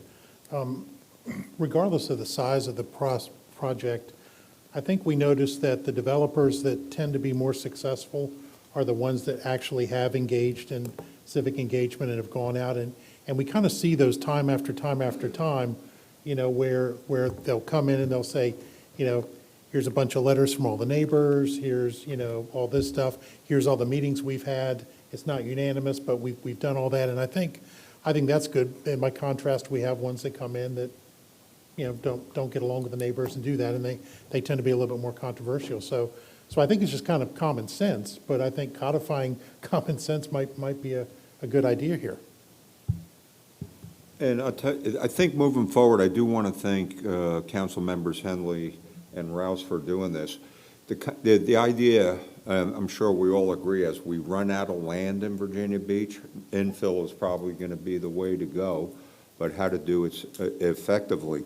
Now, one of the things, Ms. Henley, that back in the day when I was the Centerville rep, a lot of developers come to us when they have an idea about doing something. And a good idea, I had 2 high-density projects, the Cascades and the Infinity on Centerville Turnpike in Lynn Haven. Now, in one time, I asked a delay until we got council approved getting Lynn Haven open. And then they were able to go out, and we called it the good neighbor policy. You tell the attorney working, you got to go out to the neighborhoods. I think if they get out to the neighborhoods when things are even in pre-design, just in concept, we did that with Mr. Siphon with a storage unit right across from the old Golden Corral. They went to Carriage Mill, and they asked the folks, what do you think about this? Now, it could have been a strip mall, or we're putting in a low-traffic storage place, but they said, okay, can you make the lighting inboard, and can you do this? And the community bought into it. By Tollwood High School, one time a project came in, and they said, okay, instead of 13 houses, can you make it 11, and can you save that tree? And then after that, they bought into it. So I think as we get contacted by these developers that, hey, I got this idea about doing something, emphasize, we're going to have to make sure that you did the civic engagement. Sometimes council people got to go out and get involved with the civic engagement too. So, but, that's one aspect. But I think in a lot of ways, by making it part of the planning process, when they go through the application, the actual document, the context. Spoke to so-and-so, spoke to this civic group, and things of that nature, so that when we go forward, maybe even part of the, the agendas when we get the write-ups on it. So I think you're very much on the right track. I think it's going to be, it just enhances the process and makes people, that's why we call it the good neighbor policy. Well, and I'll ask the city manager, do you think you've got some guidance? I know the staff, we have been meeting with some staff. They should hear this. We had a meeting earlier today that we do want to maybe go forward with this civic engagement and ideas. And if y'all could kind of draft something that we could have at our next meeting that everybody could look at and see if it's the right thing that the staff is comfortable with. And I know the city attorney's office would much rather have ordinances, but I think if we could do this step by step, it might be better. If we're going to do an ordinance, we've got to go through the planning commission. It's going to take months.